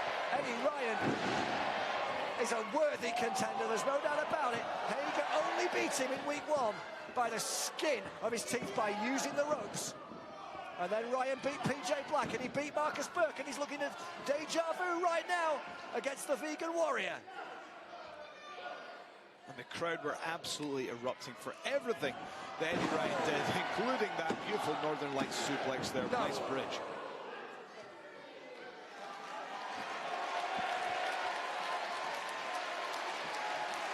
Look at Eddie Ryan.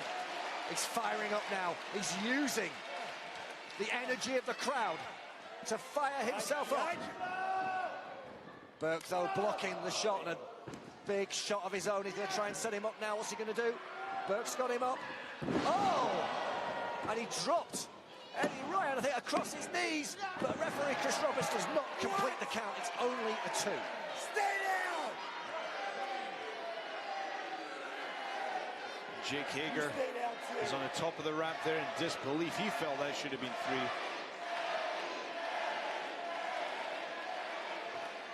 Eddie Ryan on rubber legs. Burke setting him up onto the shoulders. He's looking to get him maybe in a razor's edge. No, Ryan slips out, catches him, and Eddie already looking exhausted from the beating he's taken from Marcus Burke, but he's got him. Here we go. He's got him Go for the George Cross. Has he got it hooked? Can he hit it again? Yes, he can. Picture perfect George Cross. 1, 2, 3. And Eddie Ryan has advanced past the first hurdle, but it's only the first of 5 opponents, Greg. The crowd is erupting, but what is next? Jake Hager is applauding Eddie Ryan. What an incredible victory. Are you ready? Because here comes number 2. Yeah, English Lion. The gimmick killer, H.T. Drake. Oh, a man from Newcastle making his debut here on Free Sports. And this is a guy, well, I guess he says he's anti-gimmick, so he's not going to like a man who comes out here in a lion mask, is he, Joe? Well, kill all gimmicks, it says on his t-shirt. Let's see if he can live up to that prophecy as he goes to the ring to take on Eddie Ryan. Again, H.T. Drake is, again, this is another tough opponent for Eddie Ryan. And H.T. Drake is very aggressive, and he's going to try and get the dominant position immediately and start to work away on Eddie Ryan, who one would think has got to be fatigued from the last battle, but he seems to be feeding off the crowd. And we've said that before. He seems to feed off the crowd perhaps more than any other. And you're right, he's a tough opponent. What makes it even tougher is Eddie Ryan's just gone about 8 or 9 minutes with Marcus Burke, and H.T. Drake's completely fresh. Rake of the eyes as well. I guess he's been taking a leaf out of the Champions book. And look at that, there's a big smile now on Hager's face, watching on the rampway. H.T. Drake goes, uses the top rope as a springboard and hits a spinning heel kick. Did not expect that, but this man can combine vicious brawling and high flying and hard hitting He's a mean and nasty customer, and a very, very difficult task, I would say, for... It's not over for you yet. And the referee really needs to stay on top of this action here, because, you know, usually you would give that... Oh, what's going on here? Right, just ignore it. Anyway, just going to look on the monitors. So HT Drake, an English Lion, Eddie Ryan. This is the second match in what appears to be a five-man, a five-star gauntlet, if you will, which has been engineered by the All-American Jake Hager. Eddie Ryan fights him back. Eddie Ryan not giving up. HT Drake tries to hook him. Tries to suplex him. He does. He bridges. Could he beat Eddie Ryan right now? No, he can't. Very close indeed there. With a nice deadlifting, bridging German suplex there. Very, very nearly getting the 3 count. I mean, how much has Eddie Ryan got left? Because we know how incredible he is as an athlete. We know how badly he wants that title shot. But can any human being at this level overcome 5 other opponents? Is that even possible, Greg? I'm not sure. I've never seen it done before. I don't think it's possible. But I certainly think that it's possible for Eddie Ryan. And I think Plymouth wants to believe that it's possible for Eddie Ryan, but I just don't know in reality if it is. I was going to say, I think it's possible for Eddie Ryan to give everything he possibly can in attempting to achieve the extraordinary. And he caught HT Drake with a super kick, and he hits the George Cross for the second time. Is this going to be another victory? Yes, it is. Unbelievable.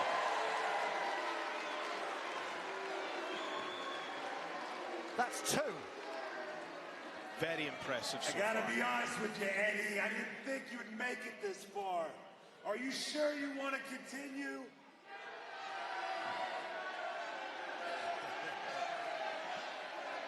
Okay. Number 3, Tango, Tim Wiley. Oh, my word. Another extremely taxing opponent, because Tango Tim Wiley is so well versed in so many different styles of combat and submission grappling, a judo expert, a practitioner of Israeli hand-to-hand combat, and a licensed bodyguard. Tim Wiley is a danger man, and Eddie Ryan has already wrestled 12, 13, 14 minutes thereabouts against 2 different opponents, and he already, those arms are hanging, Joe. The lactic acid is going to be building up, and Tim Wiley is just going to go straight ahead, fresh as a daisy, and the crowd has gone quiet. They are concerned, not only that Eddie Ryan might lose this gauntlet match, but he may never be the same again. And I can understand the concern of the crowd, because when you look at the frame and the strength of Tim Wiley, I mean, he's difficult enough to overcome in one singular match, let alone being your 3rd opponent in a row without a break. Jake Hager is inching his way closer and closer to the ring. You've not been able to see it because, you know, we're focusing quite rightly the action on what's happening inside the squared circle, but Hager has been backstage, he's been back out again. He's clearly been rallying the troops. He's clearly, I guess, been giving advice, talking strategy with the men that he has coerced or paid. We're not quite sure. And then we see a standing Ippon Sionagi there, bringing the Ryan down, followed by a huge, it's like a puncher, like a thudding clothesline to the head. Seated clothesline there. And absolutely, I mean, to be honest, you know, it is frustrating, but one has to commend the strategy of Jake Hager, because, you know, as he said, like his lawyers have done a lot for him. He's got the deal where he can pick and choose his opponents. He's effectively running the show, Greg. I mean, can you blame him for being smart? You know, the time on top in the business is extremely short. If you can make it longer for yourself, then, you know, it's one has to appreciate the strategy as much as it's difficult to watch. Big German suplex from Wiley. Originally from Market Drayton in Shropshire, now making his home in Glasgow, Scotland, and he is hanging on to the waist of Eddie Ryan, and Eddie Ryan is hanging on by a thread in this 5-star gauntlet match against opponent number 3. But he's looking in reverse. with his own German suplexes. What heart, what courage from this lion. This hometown hero, that's a low blow. I mean, the referee has to stay on top of the action here. That was a clear low blow there, which takes the win right out of you. And this has to be it, Greg. Roberts didn't see it. Simple as that. It was on his blind side. Wiley manoeuvred him cleverly to allow him to deliver that illegal shot. And now Eddie Ryan is looking absolutely exhausted, battered, bruised. And even if he somehow manages to defeat Tim Wiley, he's got another 2 guys he has to get through. This is, quite frankly, Joe, ridiculous. Well, he may have another 2 guys to face, but he's got a rather sore 2 guys downstairs after that. It's right here. Just get up and fight. Look at Hager. He looks like he's cheering Eddie Ryan on, but he's actually mocking him. He's enjoying Eddie Ryan's plight. He's enjoying watching the English Lions suffer. Because you know, Jake Hager wants no part of a title match against the English Lion. And it's hardly surprising, because it looks like he might just turn this one around as well. What a super kick. Greg, this has to be pure instinct. I mean, what is Hager's up on it. Oh, no, you are joking. That's a clothesline. And Chris Roberts is calling for a disqualification. That means Eddie Ryan wins. That means Eddie Ryan defeats Tim Wiley. So even after him interfering... Eddie, congratulations! You just won match number 3. Thank you, Tango. That was amazing. But Eddie just won his 3rd match of the gauntlet. So he looks like he is ready to compete. So we're going to start the final one now. Yes, I said final. Because you're a hero. Eddie, get up. You're going to fight 2 guys at the same time. What? Right now, Big Chris, Dave, Mastiff are your next opponents. Are you ready? You are joking me. Are you ready? At the same time. Dave Mastiff. Eddie Ryan can't even move. You better get up, Eddie Ryan has got through 3 opponents. That was calculated from Hager. He basically sacrificed Tim Wiley, got him disqualified because he knew he had this ace up his sleeve. These 2 big, nasty, bearded bruisers.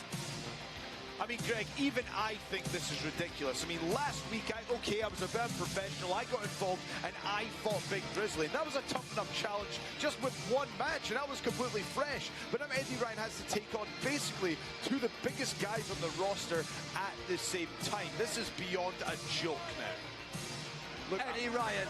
I'm all for the champion's advantage, Greg, but this is too far. How is he on his feet? How is he even standing? He's beaten Marcus Burke, he's beaten HT Drake, he beat Tim Wiley by disqualification, and now he's in there with 2 of the nastiest, 2 of the biggest behemoths in Britain in a 2-on-1 handicap match. And I don't see how Eddie Ryan is going to be in any fit state to survive this. I mean, I guess there's one very small silver lining for Eddie Ryan, is that if it's a 2-on-1 handicap match, he could beat both of them with 1 pinfall. I mean, the odds of which, especially after a huge diving senton like that, the odds are tiny that Eddie Ryan could win, but I don't know. Oh, he kicks out. How did he kick out? How on earth? Has he still got any reserves of energy? You know, Joe, you came off commentary last week and you beat Dave Mastiff, but you were fresh. You were completely fresh. Big Grizzly, I apologise, but you were completely fresh. You hadn't wrestled 3 matches against 3 different guys, and you didn't have to wrestle both of them at the same time. Do you know, I think if this was in any other location, any other place in the world, this would have been over by now. But because this is in Eddie Ryan's hometown, I think he's digging deep. He's got his friends, his family here. He doesn't want to let them down, but he needs to think about the long-term ramifications of fighting this many people. This is dangerous for his career, Greg. And Mastiff is toying with him, and they are tagging in and out and using every single part of the advantage that they have against a weakened man. Huge shot from the angry young Welshman right into the breadbasket of an English Lion who is sucking desperately for oxygen and the agony that he has got to be in, but he's still fighting. Like you say, he is in his hometown. He has waited so long for this, and he's kicked out, and Grizzly, I don't think, can quite believe it. I can't believe it. And Greg, I can attest to the violence that Big Grizzly brings to the ring. Just the explosiveness of when he lobs Eddie Ryan to the back, that it takes the wind out of you. I can't believe he's still in it. And Jake Hager's still screaming in his face.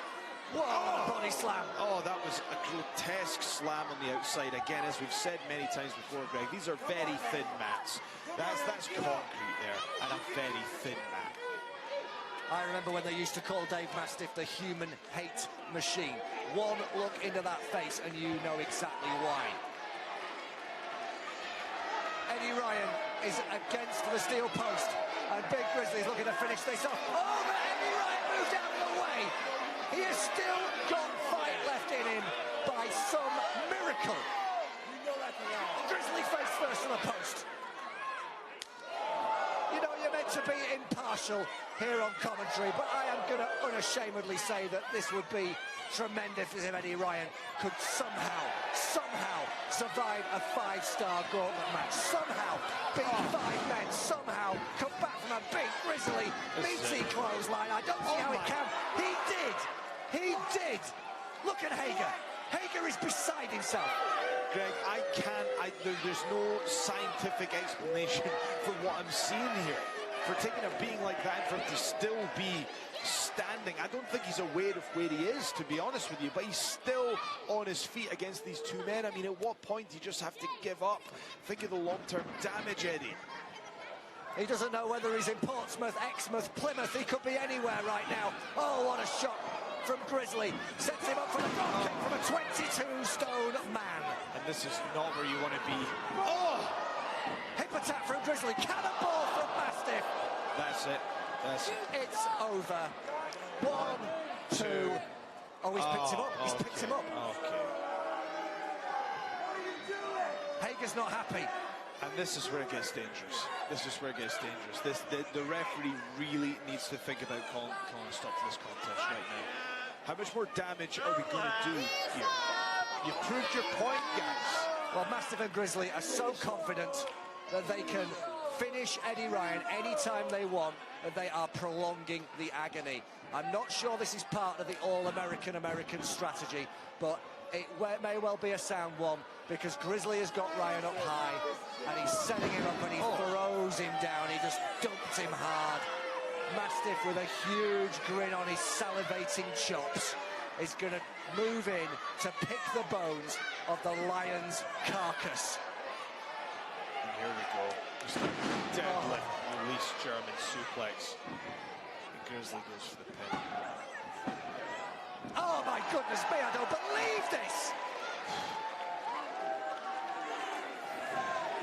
I don't think Grizzly can believe it either. Again, just more damage to the head. How much more do we want to see this? You know, these people really want to see their hometown hero's career end in front of their very eyes. We need to, referee, you need to think about stopping this contest. Well, I'll tell you what, Eddie Ryan's mum instilled a belief, a self-belief, a work ethic in him as a young man.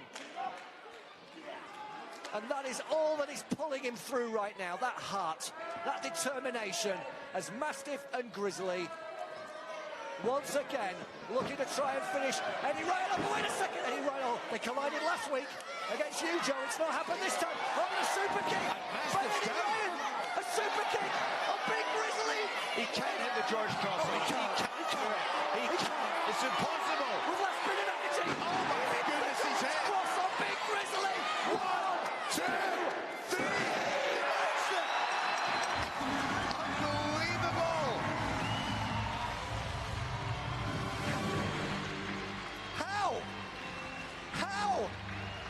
How did the English Lion Eddie Ryan pull that off? He survived a 5-star gauntlet. He beat 5 men, and the all-American Jake Hager's plans have come crashing down around him.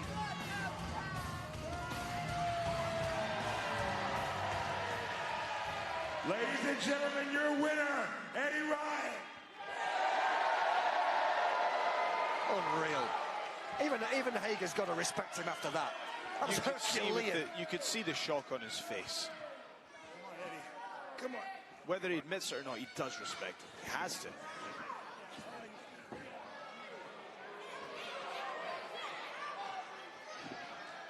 Eddie Ryan, ladies and gentlemen.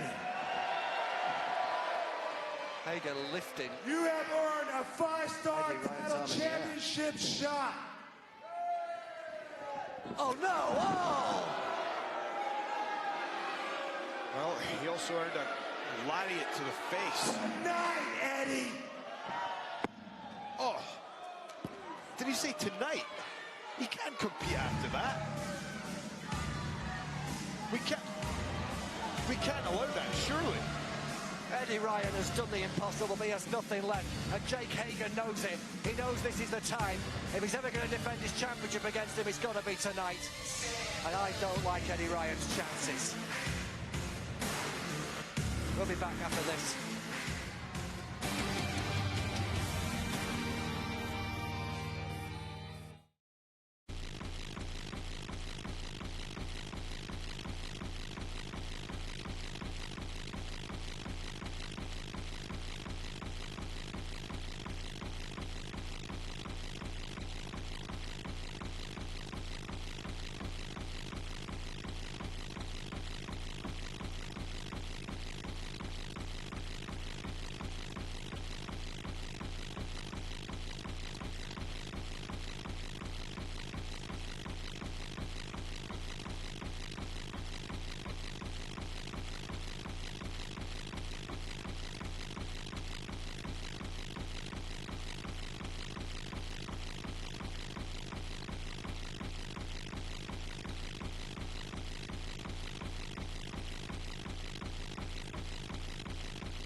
Knight Jr.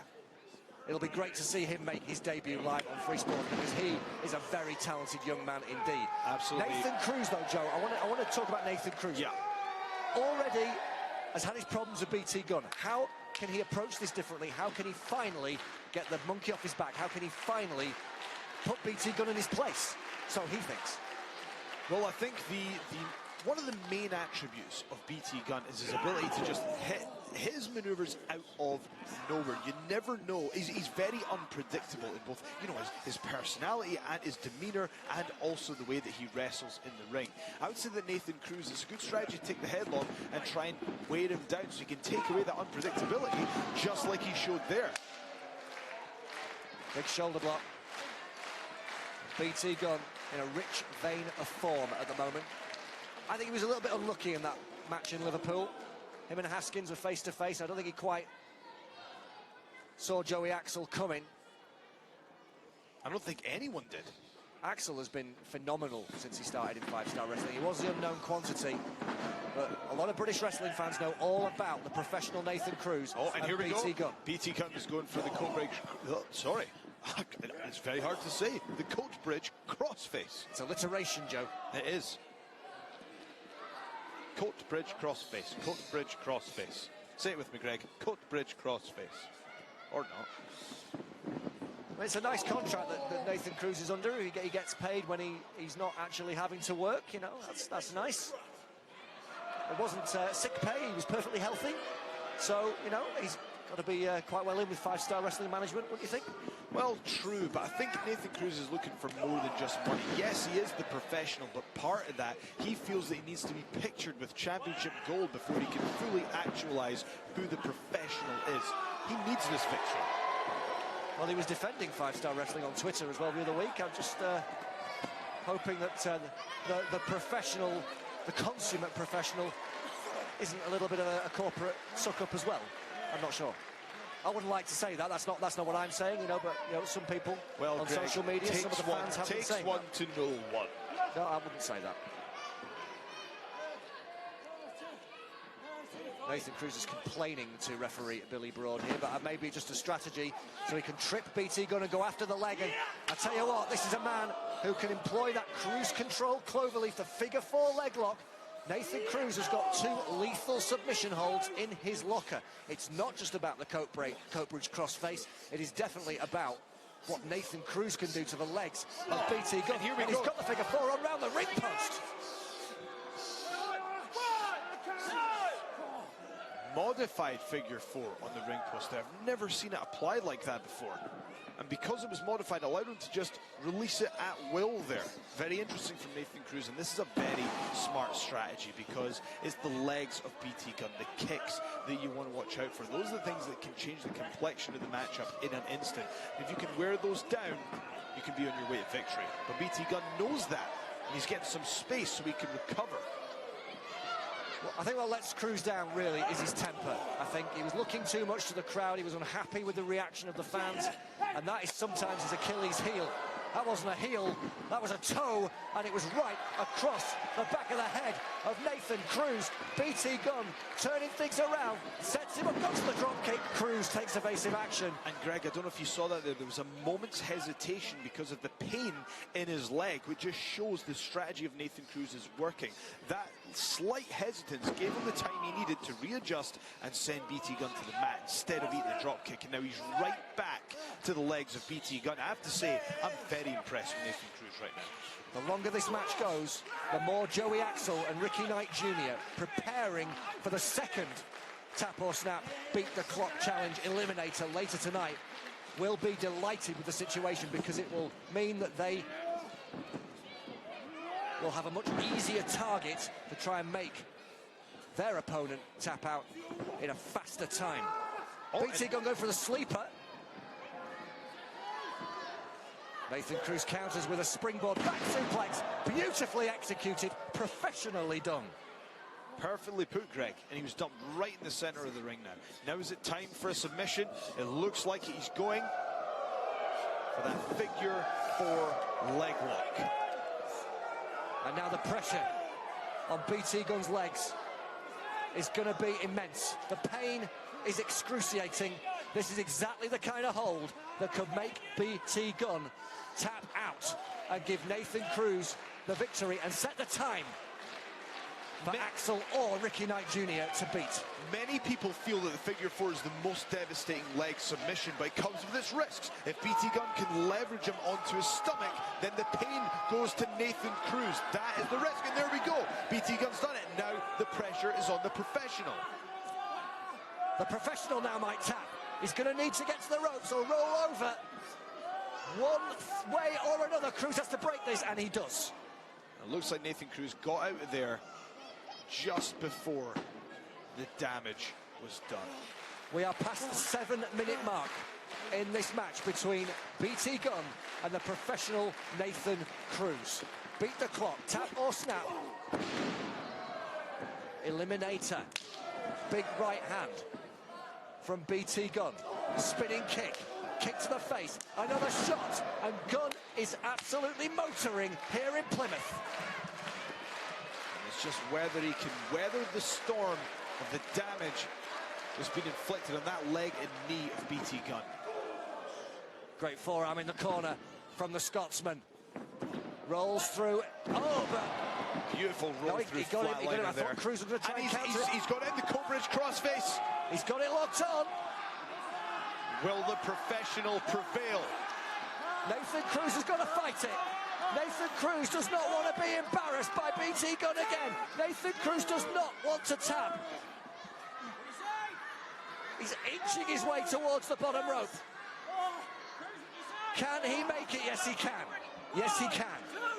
And that's part of being the professionals, knowing where you are at all times. Ring awareness can get you through these tough situations. He's got a moment now to recoup and recover. There's damage to both guys, and we're almost at the 8.5-minute mark here, which is actually quite a long time for, you know, a beat the clock challenge. Two of the best in British wrestling. They've met before over the past few weeks, but never with this type of a situation where it's all about not only making your opponent tap, but also trying to do it in the quickest possible time. Very different styles of wrestler, but equally effective. Nathan Cruz applied more damage to the leg, and now it looks like BT Gunn slips down the back. Elbows from Cruz. And another one, he went for it. Oh no, Gunn knew it was coming, beautiful and he roll floated through. over, and he got him in the Stunning crossface. roll through. And this time, I don't know if Cruz can get to the ropes. He's way too far away from the ropes. He's going to have to somehow turn around if he's going to try and break this. BT Gunn's got it locked on. BT Gunn's got the fingers interlocked. Cruz cannot escape. Cruz taps. Ladies and gentlemen, the winner at 9 minutes 21 seconds, BT Gunn! Greg, that was an absolutely stunning victory for BT Gunn. I've never seen that before. That was an inverted arm drag straight into the crossface. You have to appreciate the technique of BT Gunn, and that's what I'm talking about. He hits these moves out of absolutely nowhere. And let's not take anything away from Nathan Cruz, who had a phenomenal game plan and a phenomenal performance, but tonight just wasn't the night for the professional. How will he rebound? It seems to me that BT Gunn is the professional's bogeyman. Victory for BT Gunn in 9 minutes 21 seconds. Axel or Knight Jr. will have to beat that time with a tap out in their match later on. Otherwise, BT Gunn is going on to challenge Matt Riddle for the championship.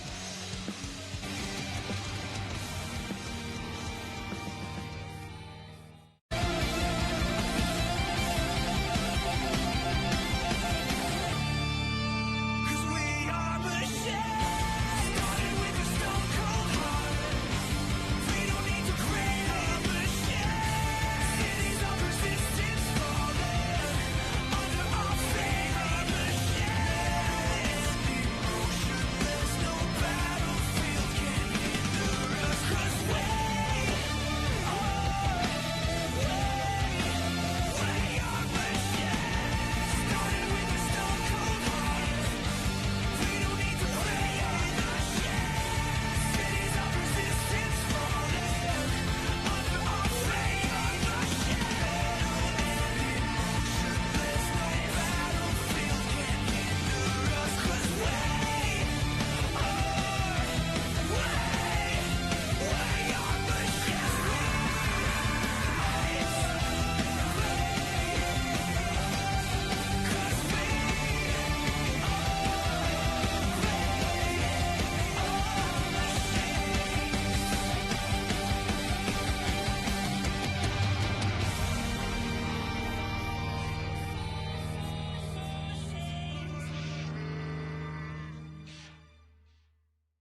searching for a better life.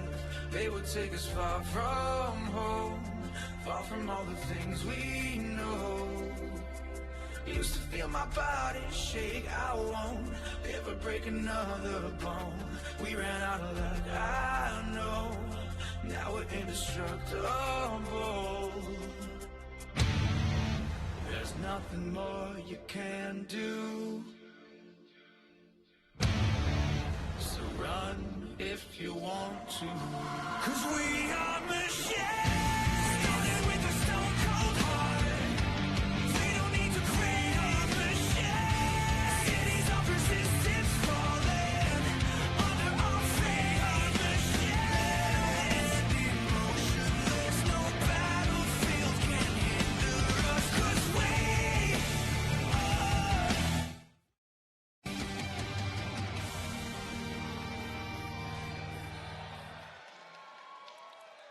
It has been an absolutely incredible night here at the Plymouth Pavilions, southwest of England, Britain's Ocean City, and let me tell you something, new Tap or Snap champion, Eddie Ryan survives the 5-star gauntlet. He's got a title match later tonight. We've got Beat the Clock challenges, and right at the start of the show, a really intense situation with Liverpool's #1 Zach Gibson, Rampage Brown, Adam Flex Maxted and Charlie Sterling, and basically going up against Rey Mysterio, Rob Van Dam, Moose and Grado, and that match is going to be coming up very, very soon. Greg, we've seen absolutely anything can happen here in 5-star wrestling, especially when we're here in Plymouth. Absolutely red-hot crowd tonight. It's been an amazing night so far, but Greg, what have we got coming up? It's the 8-man tag. Like I say, the factions have been at war. It's been building and simmering for weeks, and it's going to end in a fight right now.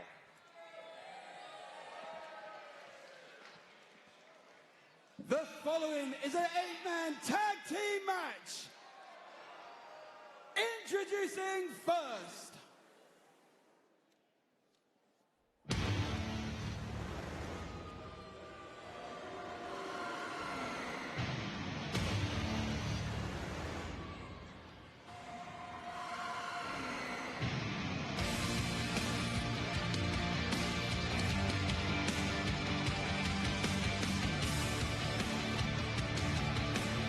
ladies and gentlemen, making his way to the ring, he is Liverpool's #1, Zach Gibson! And I'm guessing, Joe, that Liverpool's #1 is going to be fuming once again, that even though we've got a 5-star championship match involving a brave and battered hometown hero later tonight, he's not in the main event.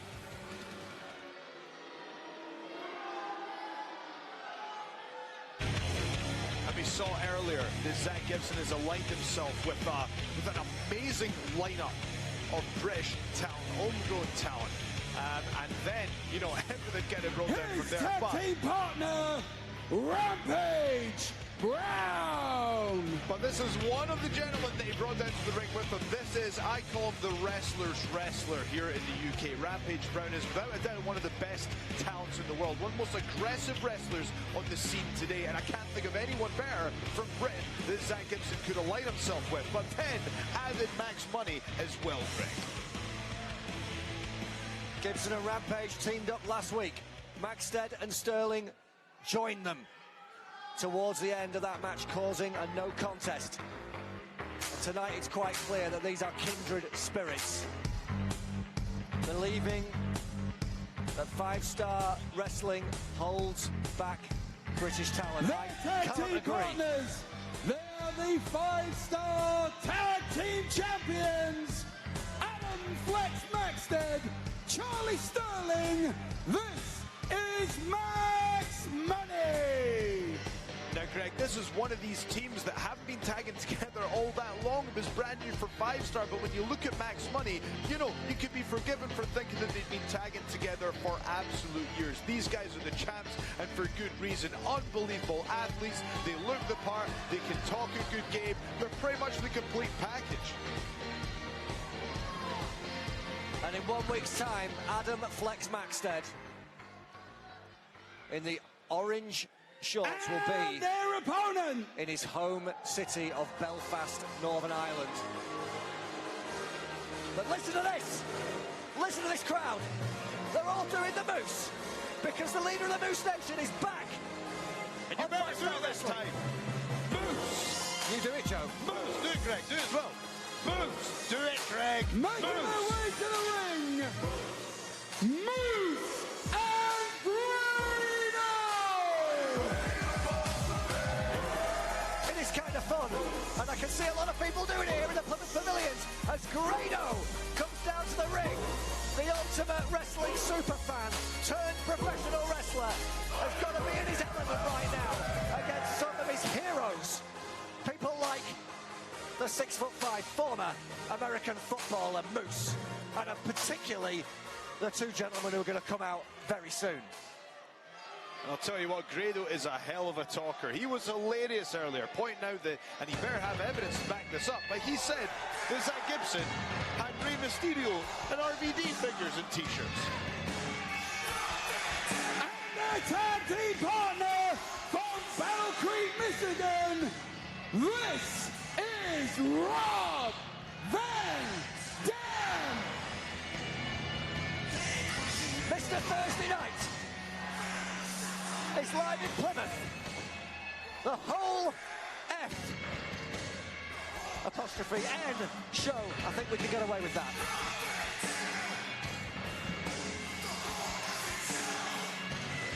And that leaves only one more to join them, Greg. And I think if anything, if tonight's anything to go by, this crowd is going to erupt. And Grado and RVD back on the same page. After the kick last week, Rob Van Dam made up for it by actually trying to catch Grado's hat earlier. I don't know if you caught that. I just had a feeling that Grado was just double checking.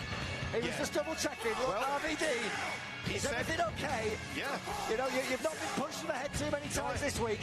I'm on your side. Yeah, he said he went to his house at 4:20 and they figured things out.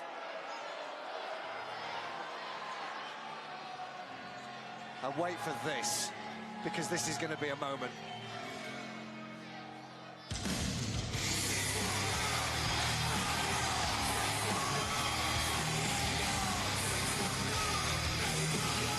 It's getting hot. It brings electricity.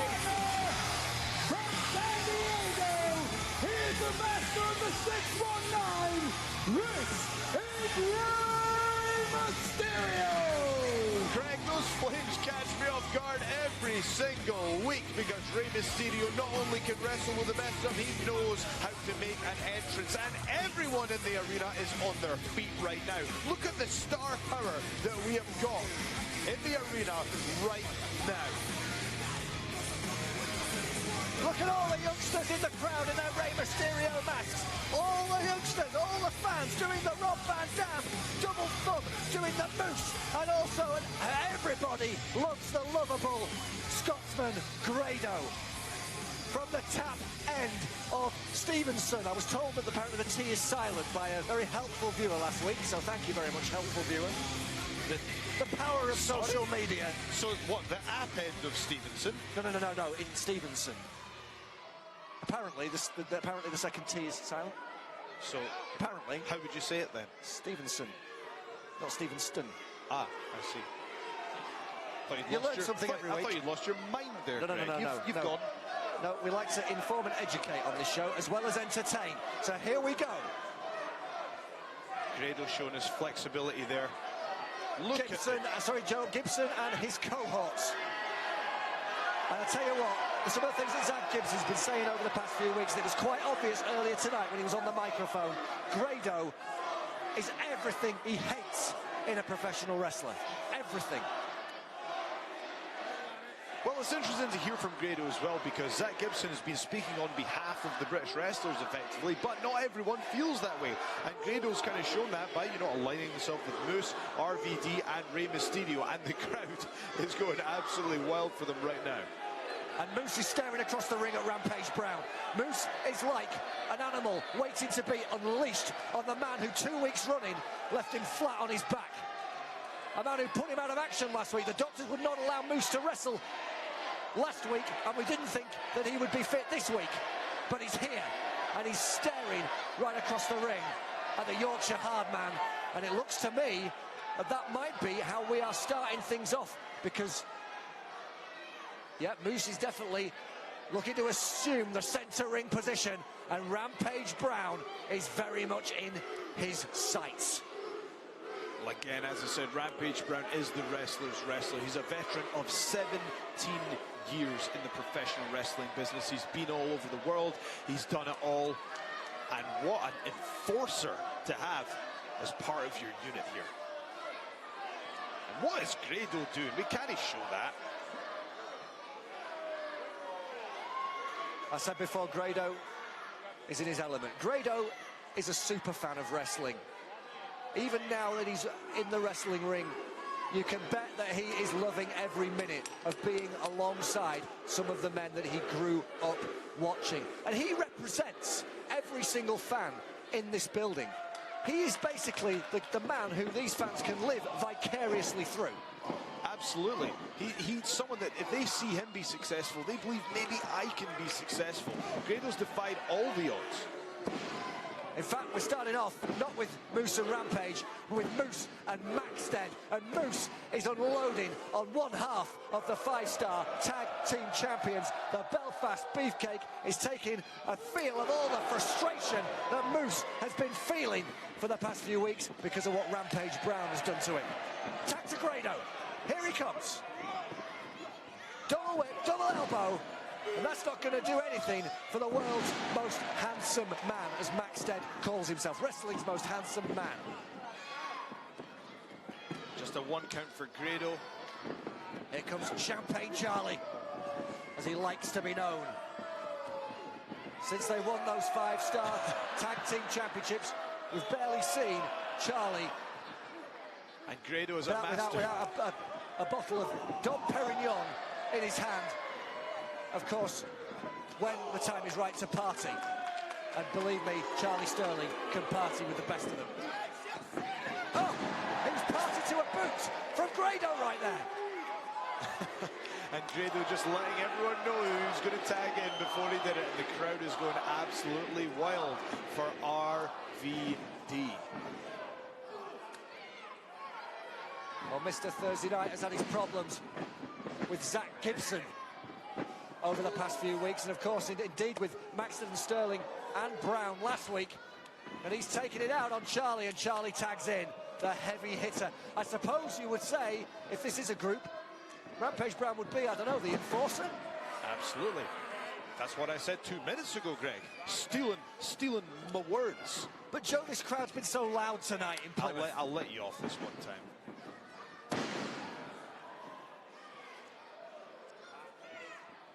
Spinning toe hold from Rob Van Dam. Might be looking for a figure 4 or deathlock there, but Rampage Brown shuts it right down with a rake to the eye. Rampage with the Irish whip on RVD.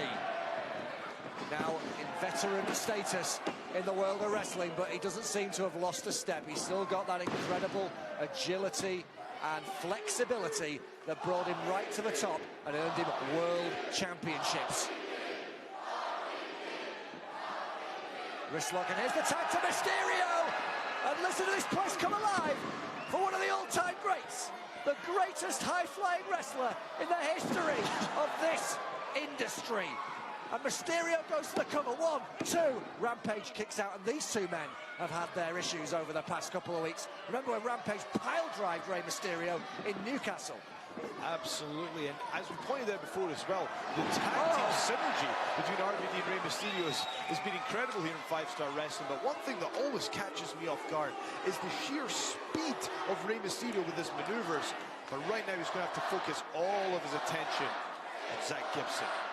And this is a rivalry because every week it seems Zach Gibson has targeted his words and his actions at the man who he sees as the real problem here in 5-star wrestling. A man that he believes is a pampered superstar and a man who's getting opportunities that the Brits, who worked hard for years on the small circuit of the UK, deserve. And he thinks that Mysterio deserves every clothesline that he can give him. And that's one of the things I guess you have to appreciate about Zach Gibson, is that he has, you know, and I mean this kind of as a positive, in that he has no respect for these big names because all he's concerned about is beating them and taking their spot, Greg. And in comes Charlie Sterling to further break down the master of the 619, Rey Mysterio. The mouth of McGull has made some incendiary remarks over the past few weeks about Rey Mysterio, and he's got to be loving this right now because the tag champs are doing a number on the master of the 619. Beautiful stalling, delayed suplex there. Northern Irishman going for the cover. Mysterio unable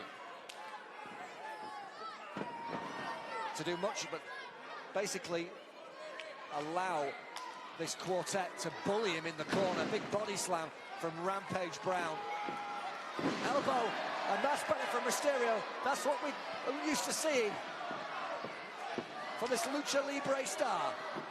Great evasiveness, getting out of the way at the last minute, and Gibson takes an enziguri kick, and Mysterio makes the tag, and in comes Grado. A man who is bridging the gap across the Atlantic. A man who is happy to preserve the special relationship. Grado with a big shot, stems down Champagne Charlie, bursting his bubble right here in Plymouth. Big splash in the corner.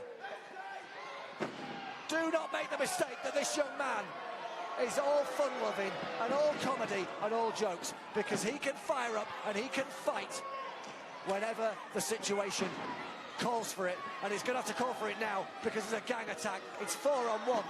They said it was going to be 4-on-1, but no. RVD, Mysterio moves back in to even the odds one more time, and it's all breaking down, and Chris Robertson's got to get control of this.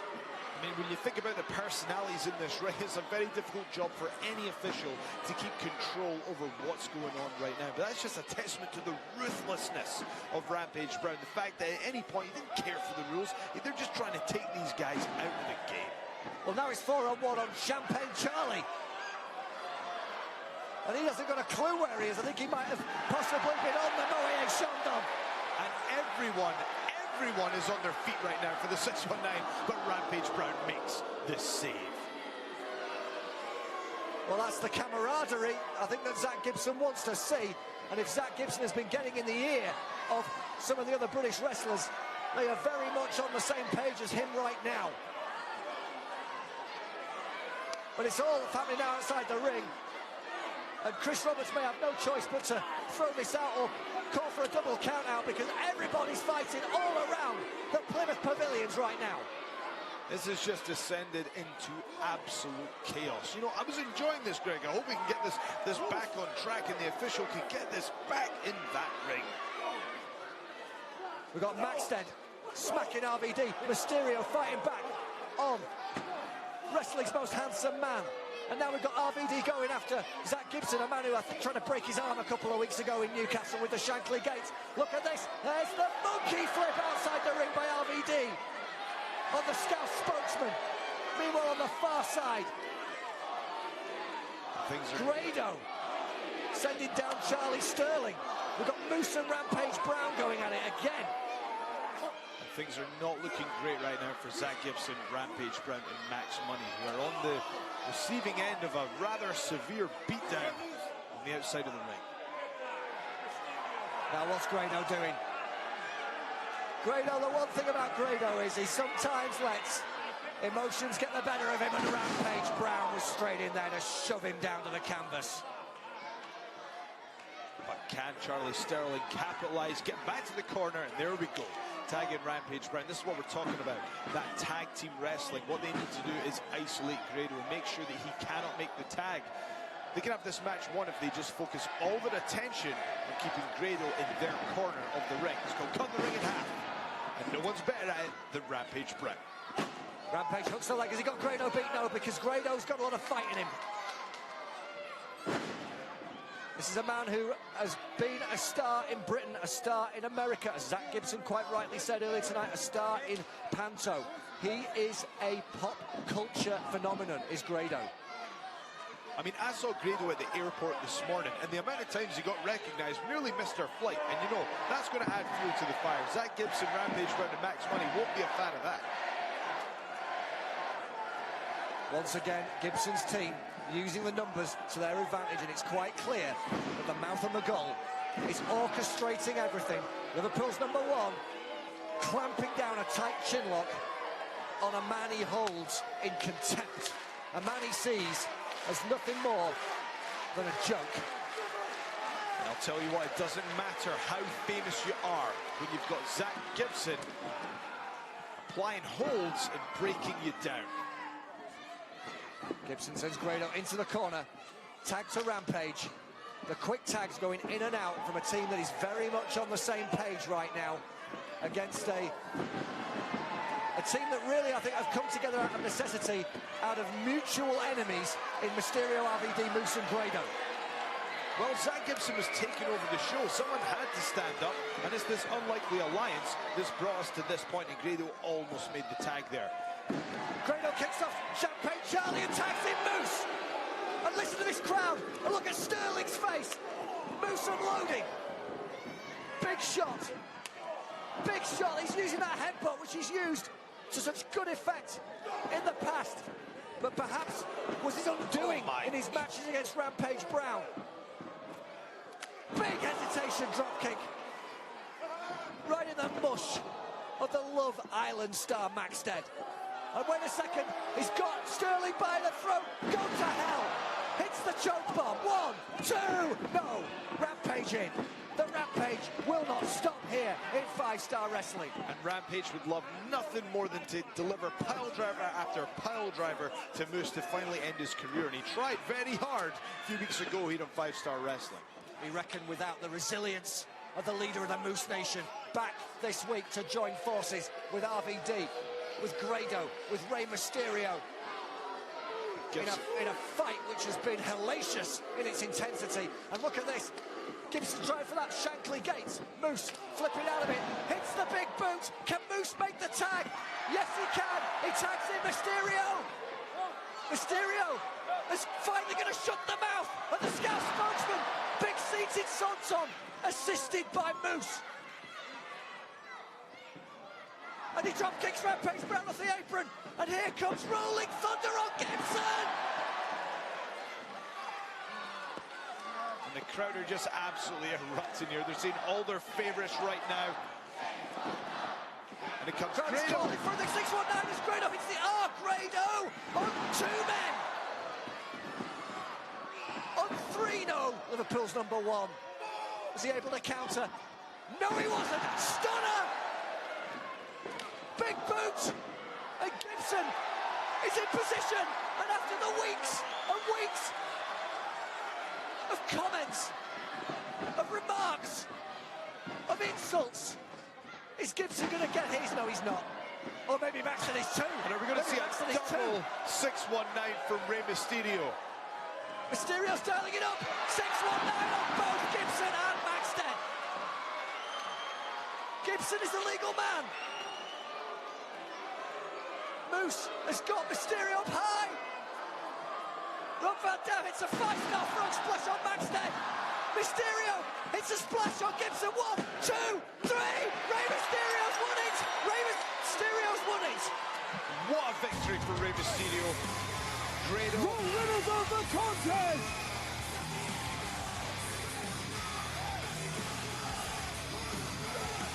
The winners of the contest. Moose, Grado, Rob Van Dam, and Rey Mysterio. What a fantastic performance there. Finally, Rey Mysterio gets some retribution there. Again, if you look at the wins and losses, Zach Gibson's message is much greater than the win column at the moment. How is Gibson, Rampage and Max Money, how are they going to regroup after this crippling defeat? Past the mouth of McCall. Finally, big silence. Gibson is complaining. Gibson is complaining about something. We're going to go to replay. We're going to see Rob Van Dam hit the 5-star frog splash. Mysterio hit the splash on Gibson. The referee counts 3. But Greg... But hang on a minute. Greg, hang on a minute. I mean... The foot is under the bottom rope. Look, if we're being fair here, we know the rules in 5-star wrestling. Rampage saw it. Exactly. On the rope or under the rope. You know, well, the referee didn't see it, and the referee's decision is final. And I don't think anybody in the audience saw it because they are delighted that Rey Mysterio And Moose and Rob Van Dam and Grado have officially won this match. But look at the fury on the faces of Brown, Maxted, Sterling and Gibson. That they've got a legitimate complaint there. I hate to admit it, Greg. I think they've got a point.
Searching for a better life. They will take us far from home, far from all the things we know. Used to feel my body shake. I won't ever break another bone. We ran out of luck, I know.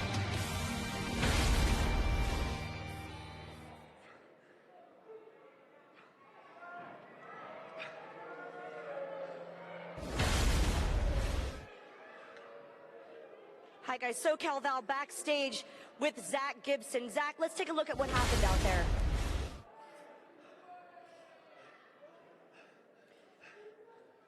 I mean, clearly you've got to be upset with the outcome. Do you know who I am? I am Liverpool's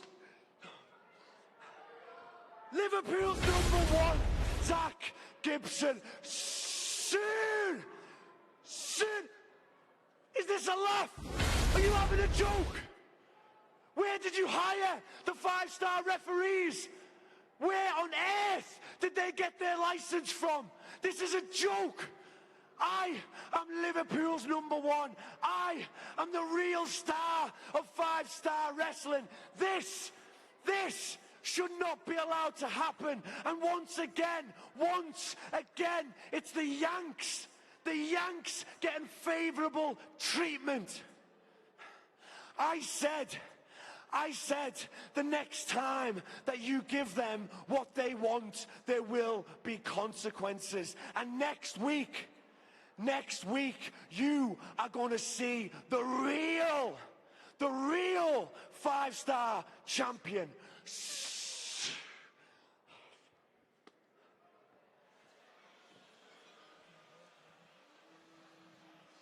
Well, what do we make of that, Joe? Well, I mean, you know, I hate to admit, but Zach Gibson does have a point. You know, the rules here in 5-star wrestling, on the rope or underneath it, and that was. That's right, and Zach Gibson clearly infuriated by that. The mouth of McGull has clearly not been silenced. So, we've got our second Beat the Clock, Tap or Snap, Eliminator coming up. BT Gunn set the time, 9 minutes, 21 seconds. And coming up next, it's going to be young Ricky Knight Jr. going up against a man who has been on an absolute tear here in 5-star wrestling.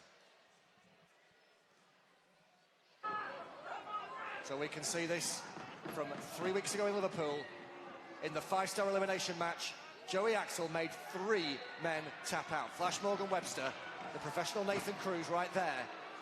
And then BT Gunn, the man we saw earlier tonight, defeat Nathan Cruz and set the time. And then 2 weeks ago in Newcastle, a one-on-one match with the Modfather. Once again, the Ayers Rock Lock, that submission hole, that stretch muffler, making Webster tap out. And then El Ligero in Sheffield, a similar result for the Melbourne Mohican. Ricky Knight Jr. is an unbelievable athlete, but can he survive? He's got 9 minutes, 21 seconds to tap him out. Indeed, as indeed, his opponent, Ricky Knight Jr., has 9 minutes, 21 seconds to beat Joey Axel. Let's find out what happens. The following is a Tap or Snap Beat the Clock Challenge match. Introducing first,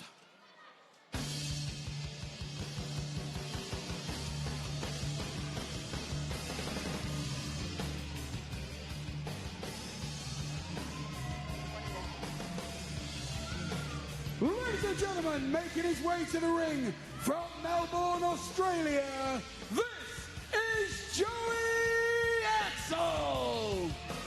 I'll tell you what, Joe, there was one man who was missing from that recap clip because Joey Axel made him tap, not in a match, but on the modcast back in his hometown of Newcastle, and that is the Primate. And if fans go to facebook.com/5-star wrestling, they can see exclusive footage that we were given by the Sheffield Star newspaper of an interview that took place last week before our show in Sheffield, where the Primate on crutches was being interviewed by Sheffield Star reporter Graham Walker, and Joey Axel blindsided him and exacerbated the leg injury. Our best wishes to the Primate. I don't know when he's going to be back. And his opponent. And you can just see the smug confidence of Joey Axel, who's just been tapping out opponent after opponent. But here comes Ricky Knight Jr. from the prestigious Knight family. We've seen him on the pre-show before, but this will be his television debut here on Free Sports. Making his way to the ring, this is Ricky Knight Jr. The future's bright with this Ricky Knight, because you are watching right here, 17 years of age, from Norwich, the future of British wrestling. Mark my words. Earlier tonight you saw the UK Hooligans in tag team action. This young man, RKJ, is the son of Roy Knight, the nephew of Zack Knight, and the grandson of the legendary Soraya Knight and her husband, Ricky Knight Sr. And he is making his TV debut with an opportunity, Joe, right off the bat, to earn a Tap or Snap championship match. All he's got to do is make Joey Axel tap in less than 9 minutes, 21 seconds. Well, you make that sound easy, but I think we both know that that is going to be an extremely difficult task for Ricky Knight Jr. What I will say, though, is even if you just look at the way he enters the ring, his confidence, his ring awareness is far beyond his years. Oh, my goodness! Axel's trying to go for the quick win. Axel looking for that Ayers Rock Lock straight off the bat. He's going to try and win this quick to put it beyond all doubt. But look at Ricky Knight Jr., the 17-year-old. This lad is flashy. He is a natural talent, and he's got submission skills because he's been trained by his family, and his family have got wrestling in their blood. And that was very impressive. He countered the Ayers Rock Lock with the head scissors there. Looked like it was going to be over very early on in this matchup. But Ricky Knight Jr. is very, very impressive.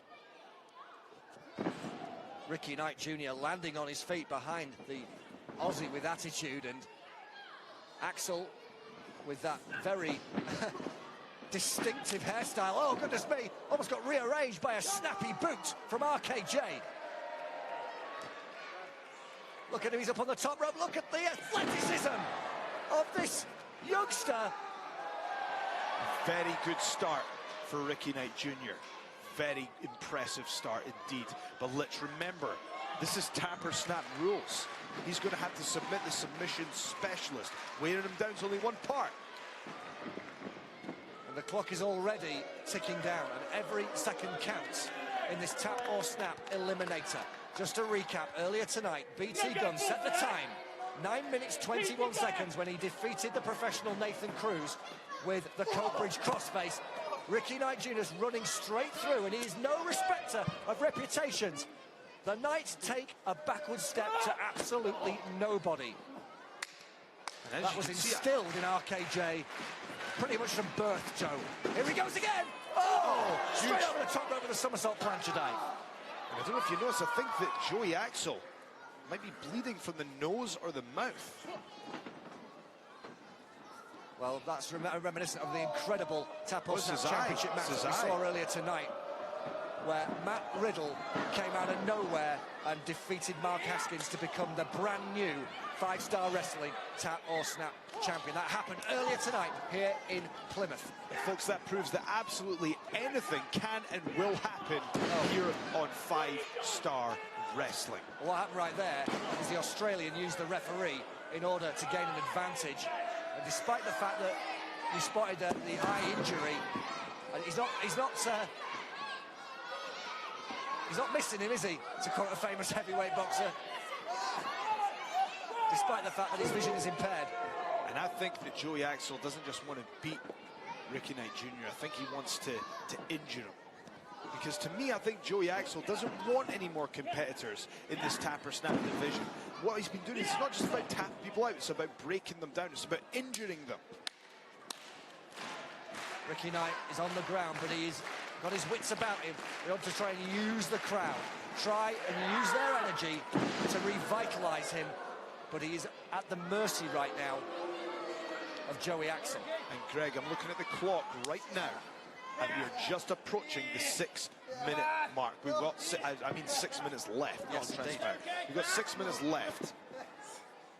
And Axel is starting to work on the leg. He has turned him over into the single leg Boston Crab. No, he's turned him back around. Is he trying to... He puts the leg over the back of his head. That's the airs rock lock, but no, he sits down in the single leg Boston. Look at the torque that he's got on that knee. That knee that is so integral to Ricky Knight Jr.'s offense. And you can just see the blood dripping from the eye of Joey Axel. Let's see how it affects him as the matchup progresses. Ricky Knight Jr. with a great heave of his legs, and look at the blood has even found its way onto the thigh. I'm not sure if that is Joey Axel's blood or whether Ricky Knight is cut. It's not exactly clear, but big shot. What was clear there was a big shot. The enziguri from RKJ, who is limping now. He's definitely suffering from that single leg Boston, but he's still, through the guts of youth, able to hit a big drop kick. And there's under 5 minutes left for Ricky Knight Jr. or Joey Axel to beat the clock. Two picture-perfect drop kicks in the corner there.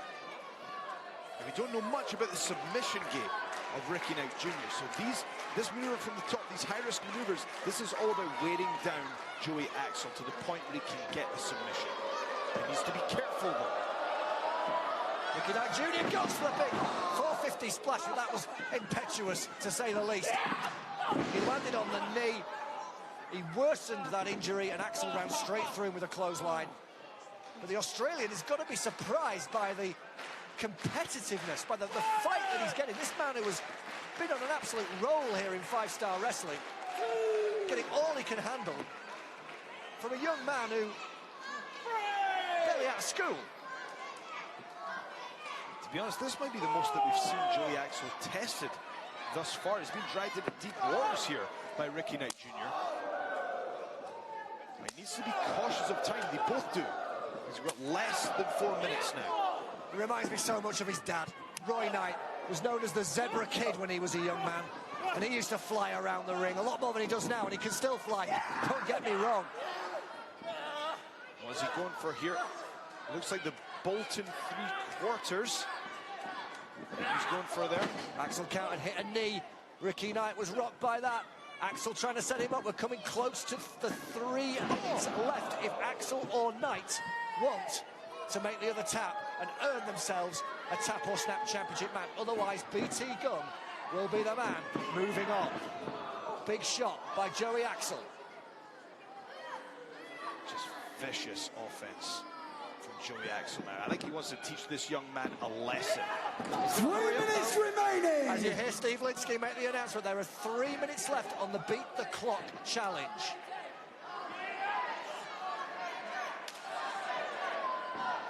Incidentally, if the time limit expires, the match will continue to a definitive winner. Now that looked a little bit low there, Greg. So at the end of the day, in wrestling, you win a match, you get more money than your opponent. So there has to be a definitive winner, but they won't get a championship match unless either of them win within the next 2 minutes and 20 seconds. That's all that's left before we get to the 9-minute, 21-second mark that BT Gunn set earlier tonight. Ricky Knight Jr. He's not going to win it on the ring apron, but I tell you what, if he drops Joey Axel on the hard concrete floor, or even on the apron, as he did, 2 minutes remaining. That could be a telling blow. If RKJ can get Axel back in the ring and clamp on a submission hold, he could score the upset Greg, right now. this could be over right now because that is the hardest part of the ring. Any move that you're going to land is going to be painful when you land on the hardest part of the ring. But that Death Valley driver has just, that's reduced Joey Axel to lying on the ground. Did you think that we would see Joey Axel in this position, in this matchup? Well, I know how good this lad is. We saw him on, if you were on the Facebook Live last week, you watched him against Tim Wiley. He didn't quite beat Wiley, but he nearly did. And Tango Tim, we mentioned it earlier tonight when we saw him in the 5-star gauntlet match, is as tough as they come. And with more seasoning and more experience, the sky is the limit for RKJ. But it's no good at the moment because Joey Axel still beat Ricky Knight back into the ring. Ricky is struggling on that leg from the assault earlier tonight, and there is only a minute left, and Ricky Knight knows, Ricky Knight Jr. knows, he's going to have to somehow suck it up, get himself upright, put on a submission hold, and try and make Joey Axel tap. And Joey Axel knows he's got to go for that Ayers Rock Lock. And Greg, there's no doubt about the talent of Ricky Knight Jr., but does he have the strength, the will to survive? Well, he's got him in the Ayers Rock Lock. He's got him in the hold. This has has got to made be so many people tap, and Ricky Knight Jr. is struggling right now. And he needs to apply the pressure here, Joey Axel. Joey Axel is just seconds away from making Ricky Knight Jr. tap. But look at the heart and courage of this 17-year-old. He must be impervious to pain, and he's very much. Greg, this is getting very close. This is getting very close to the bone. Less than 10 seconds. Can he survive? 5, 4, 3, Even if he survives, he could suffer serious injury. The time limit's expired. Oh, Ricky Knight Jr. taps. Axel wins, but it happened after the 9:21. It definitely happened after the 9:21. Let's just wait to hear what our official and Steve Linsky has to say about this, but I think you're right there, Greg. I saw it as clear as day. The time ran out in front of us, and he tapped about 2 or 3 seconds later. There's no doubt in my mind. But let's get it official. Greg, it's all day. Look, it doesn't matter what we think. It's down to the referee's decision, Greg. That to me is 9:24. I don't think there's any doubt Ladies about and gentlemen, the time had expired. It had, yes. Therefore, going through and being the #1 contender will be BT Gunn.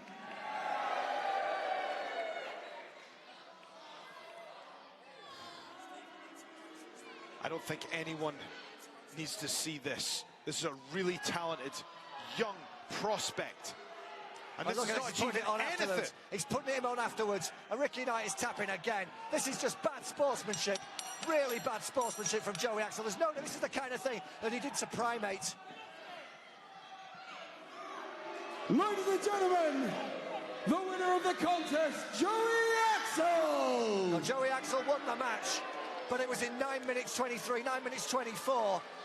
The time limit had expired, so although he wins the match and he may get the high end of the purse, he does not get a tap or snap championship match. That honour will go to BT Gunn for his victory over the professional Nathan Cruz. But you've got to give it up for Ricky Knight Jr. And you've got to feel sorry for him because he clung on in the Ayers Rock Lock longer than anybody has so far.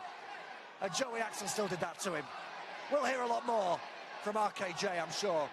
But Axel's reign of terror goes on here in 5-star wrestling. But BT Gunn moves on to the tap or snap title match.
Searching for a better life.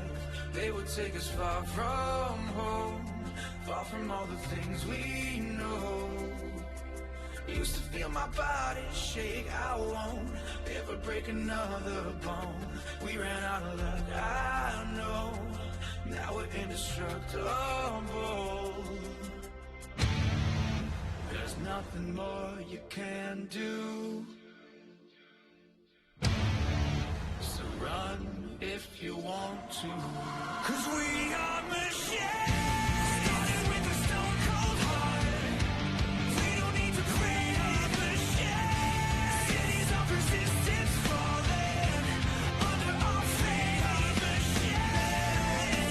Emotionless, no battlefield can hinder us. 'Cause we are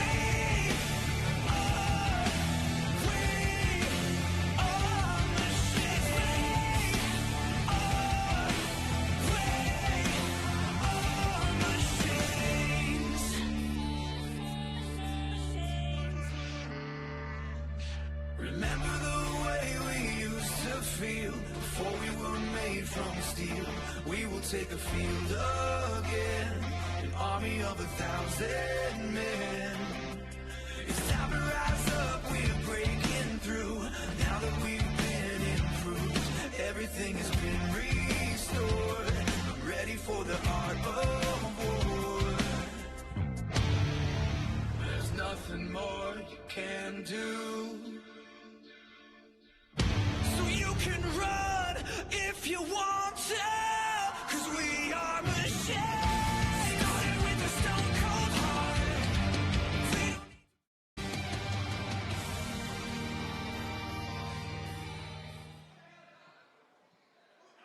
And up classes. Well, we're back in the ring.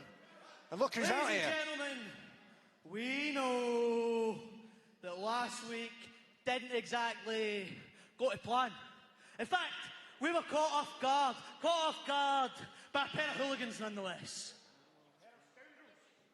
But this week, we've got an all-new, reviewed game plan.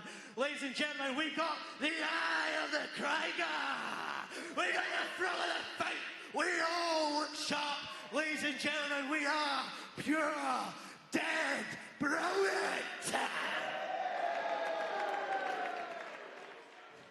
Now, 5-Star Wrestling said that this week we could have some written time to talk.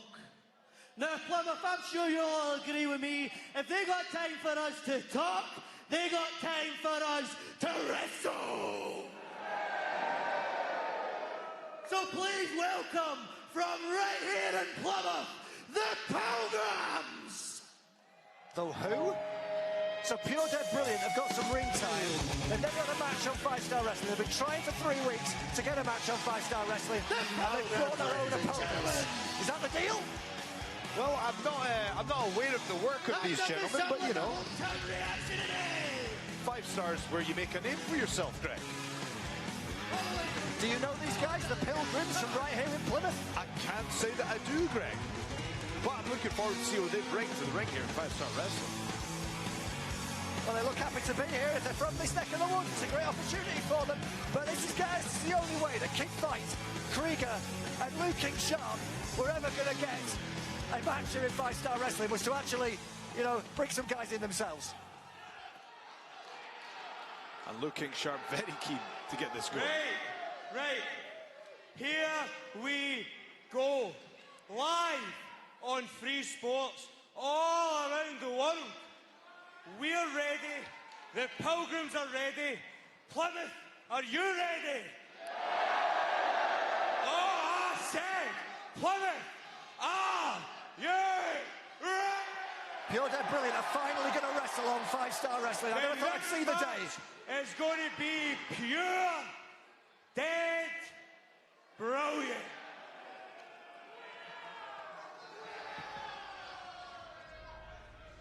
And Is it thundering here in Plymouth? Oh my God. Greg, is this who's been standing out in front of the venues every week? It's the man who's been stalking the 5-Star Wrestling arenas. Look at the size of him. He said last week, outside the Fly DSA arena, that he would be here this week. And he's not coming out here, is he? He's finally in the building. The smoke, the chains, the gas mask. He's here. And look at the look on the faces of Pure Dead Brilliant and the Pilgrims. After weeks of mystery, wondering who it was that was outside stalking the venues, it's none other than Tor Atterhagen. This guy is an absolute behemoth, destroying everything in his path. Now, I think that Pure Dead Brilliant might be making a solid choice by vacating the ring at this time. It's a Pure Dead Brilliant choice, because to be pure and simple, they'd have been dead if they'd stayed in that ring with Tor Atterhagen. But the Pilgrims, are they frozen in fear? Or they're just so ready for a fight, they think they can take this man on. Oh, and we finally see the face. We finally see the gas mask removed. Look at this man.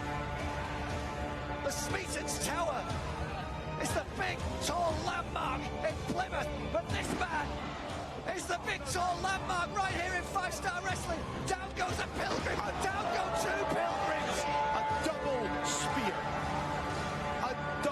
Spear. Think about the force that takes to spear 2 individuals at the same time. And now I don't want to be in this guy's shoes. I think he might be about to be slammed straight out of him. Look at the power of this man. He's got him up. There he goes. Picks him up onto his shoulders. What's he going to do? Slams him down hard and hits a big right hand. That was terrifying, Greg. That was absolutely terrifying. Carnage at the hands of Atterhagen in 5-Star Wrestling.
for a better life.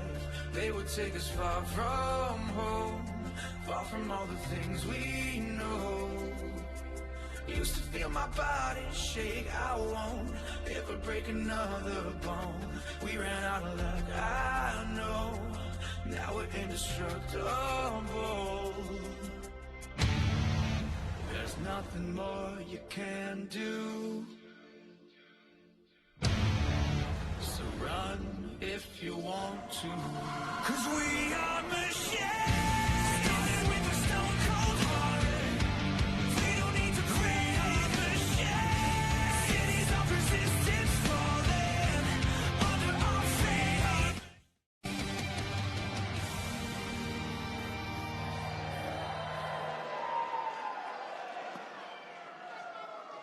Well, after watching Atta Hagen ruin pure dead brilliance, big night.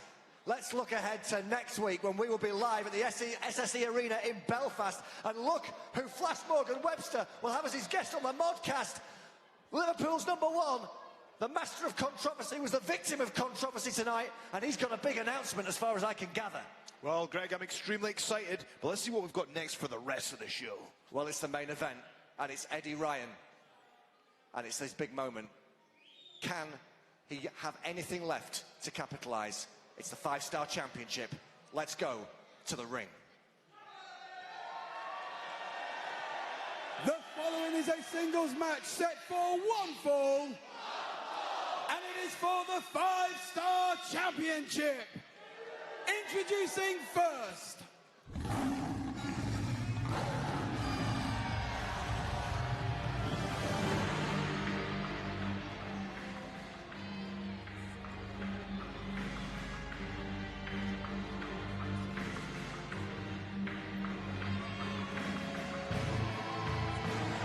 Ladies and gentlemen, the challenger from right here in Plymouth, this is the English Lion, Eddie Ryan. And here comes the English Lion, Eddie Ryan. Now, Greg, there's a saying that they have about championship level in sports, and that's that your 80% has to be better than your opponent's 100%. But when you've been through 5 other opponents, how much does Eddie Ryan have left in the tank? Well, he wrestled, I would say, for a solid 20 to 25 minutes against 5 different men. And not only that, he took cheap shots from Jake Hager, Dave Mastiff, and Big Grizzly after the match as well. But he's had a good, I don't know, about an hour and a half, an hour and 20 minutes to recover, to have a rub down, to go to the trainer's room and get some treatment for his aches and pains. And he's not looking too bad, but he's definitely favouring those ribs, I would say, right now. And here's the champion, the Machiavellian champion. Making his way to the ring, he is your current reigning and defending 5-star champion. This is the All-American Jake Hager. Very focused, very determined, very lean. Jake Hager, our 5-star wrestling champion, making his way to the ring now to effectively pick up the scraps for what was achieved earlier, because look at Eddie Ryan. There is no way that he is 100%, and how could he be after what he's been through? Eddie Ryan was desperate for a title shot in his hometown, but this is not the way that he would have wanted it, Greg. No, it's 1620, the Pilgrim Fathers sailed from the port of Plymouth in the UK to set up the colony of Plymouth in the USA. It was only the second settlement of Brits in America. And this is a man who calls himself the father of British wrestling. An American, the all-American Jake Hager. But let's forget about the history lesson. It's all about the here and now.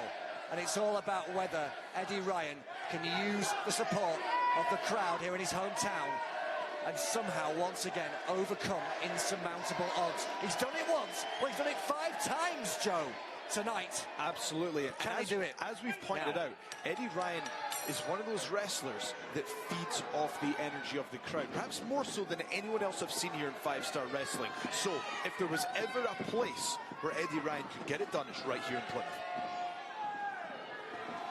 Well, Hager, I think, is really surprised that Ryan is even standing. And that's why he's being cautious. You know, you would expect that Hager would just go straight in on Eddie Ryan and try and pick up where the 5 men who were in his employ earlier tonight left off. But he can't do it because Eddie Ryan's recuperative powers are really quite unbelievable here tonight. He is really putting up the performance of his life, but Hager has flipped him over the top rope to the outside immediately.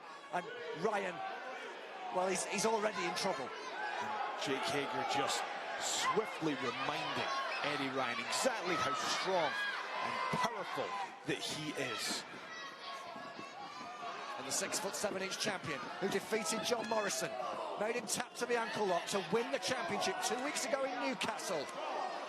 And since then has basically thrown his weight around, lauded the fact that he has the big money contract with 5 Star Wrestling, said he's the man with the gold, with the golden rule, and the golden rule is that basically he calls the shots and you've got to earn yourself any match against him. Well, Eddie Ryan earned it, and he earned it and then some. Oh my goodness, that is a very tight rear naked choke.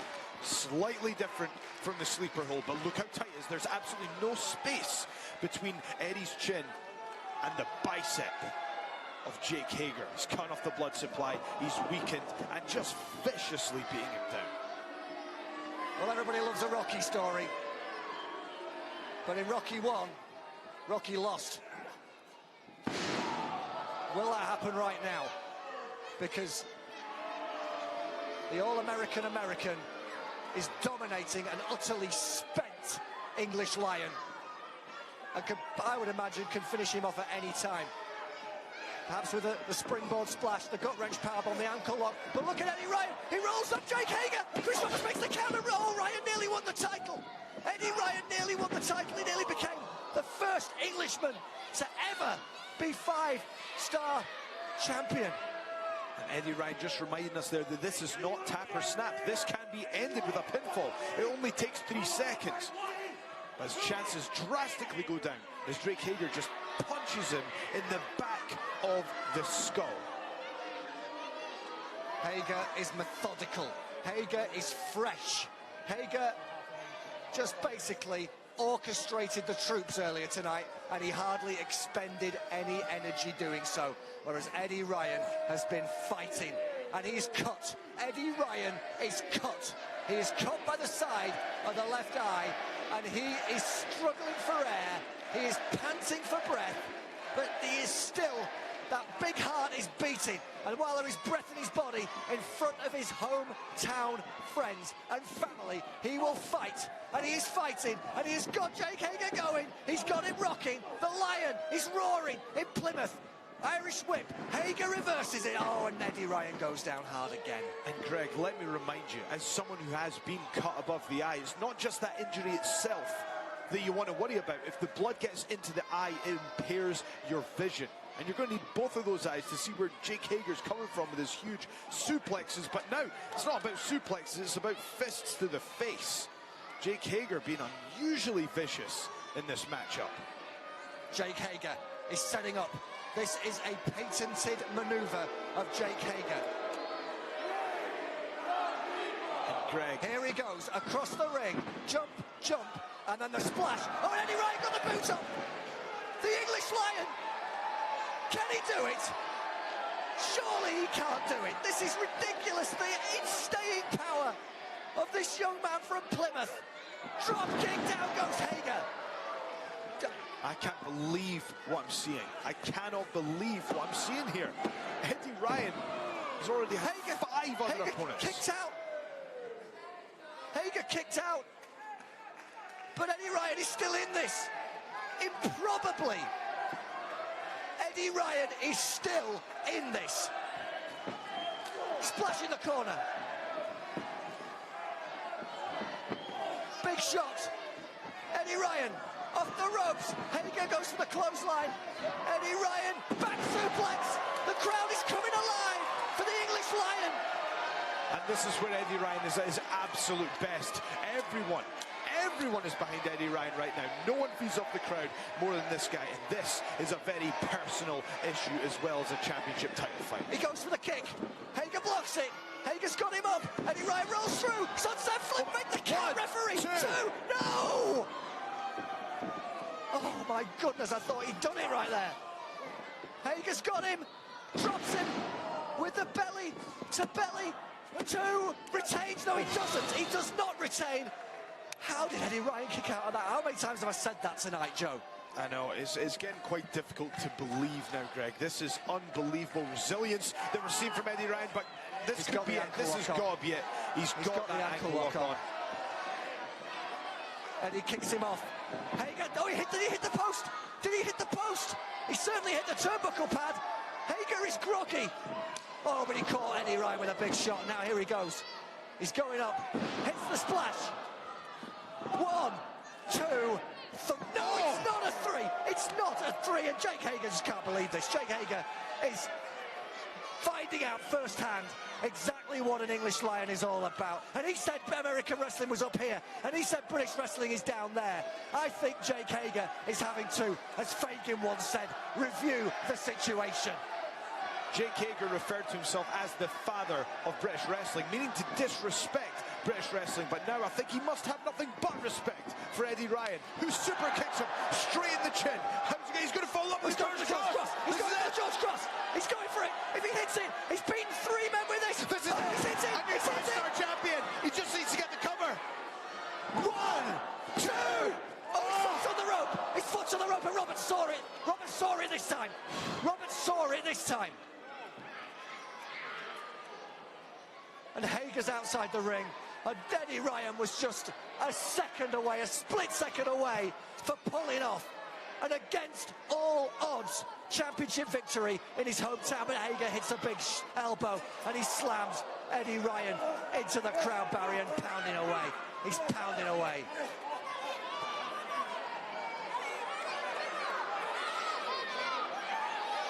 What's Jake Hager doing? What is he doing? Looks like he's looking for something. Going after Eddie Ryan again. Eddie Ryan is bleeding profusely. Big shot to the back. Ricochet was trying to call. What's going on? What? Oh!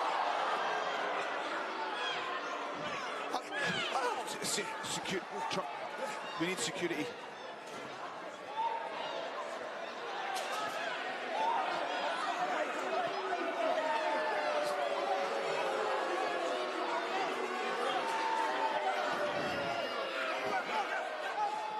Folks, if we could just bring your attention back.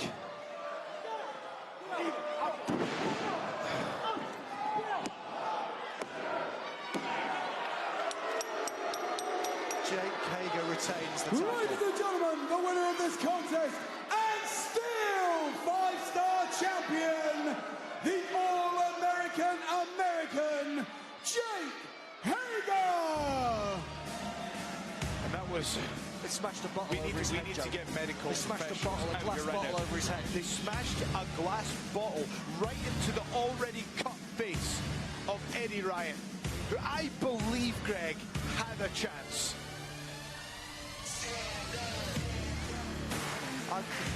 I'm lost for words. And so are the fans here in Plymouth, who are absolutely devastated that their hometown hero was not able to capture the 5-Star Wrestling Championship.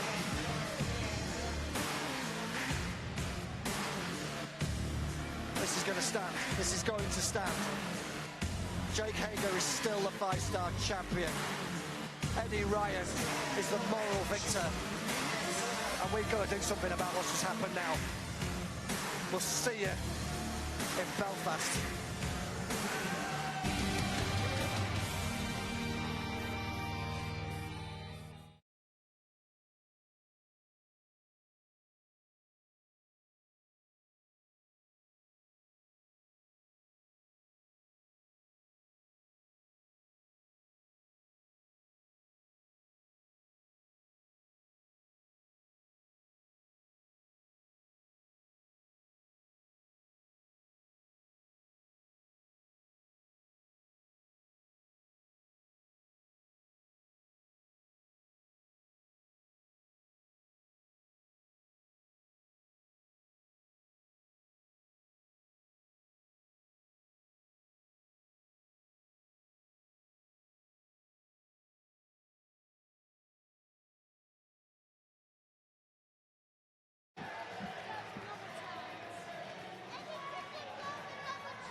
Thank you, guys.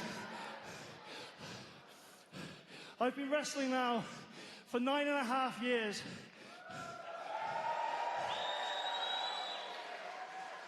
And if you said to me on that first day of training that I would be here performing in the pavilions in front of hundreds of you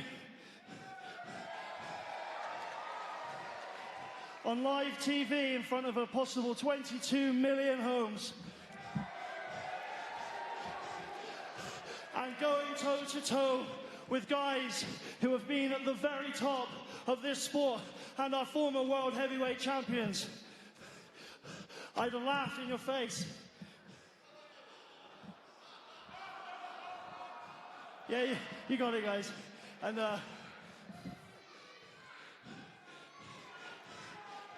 but here I am with a bit of passion, a bit of fire, a bit of desire, and it shows that even the smallest Plymouth boy can reach his dreams. So, thank you to all the fans that have followed me for that 9.5 years. Thank you.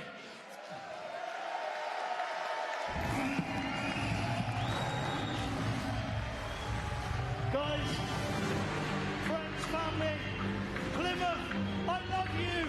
Hear me roar!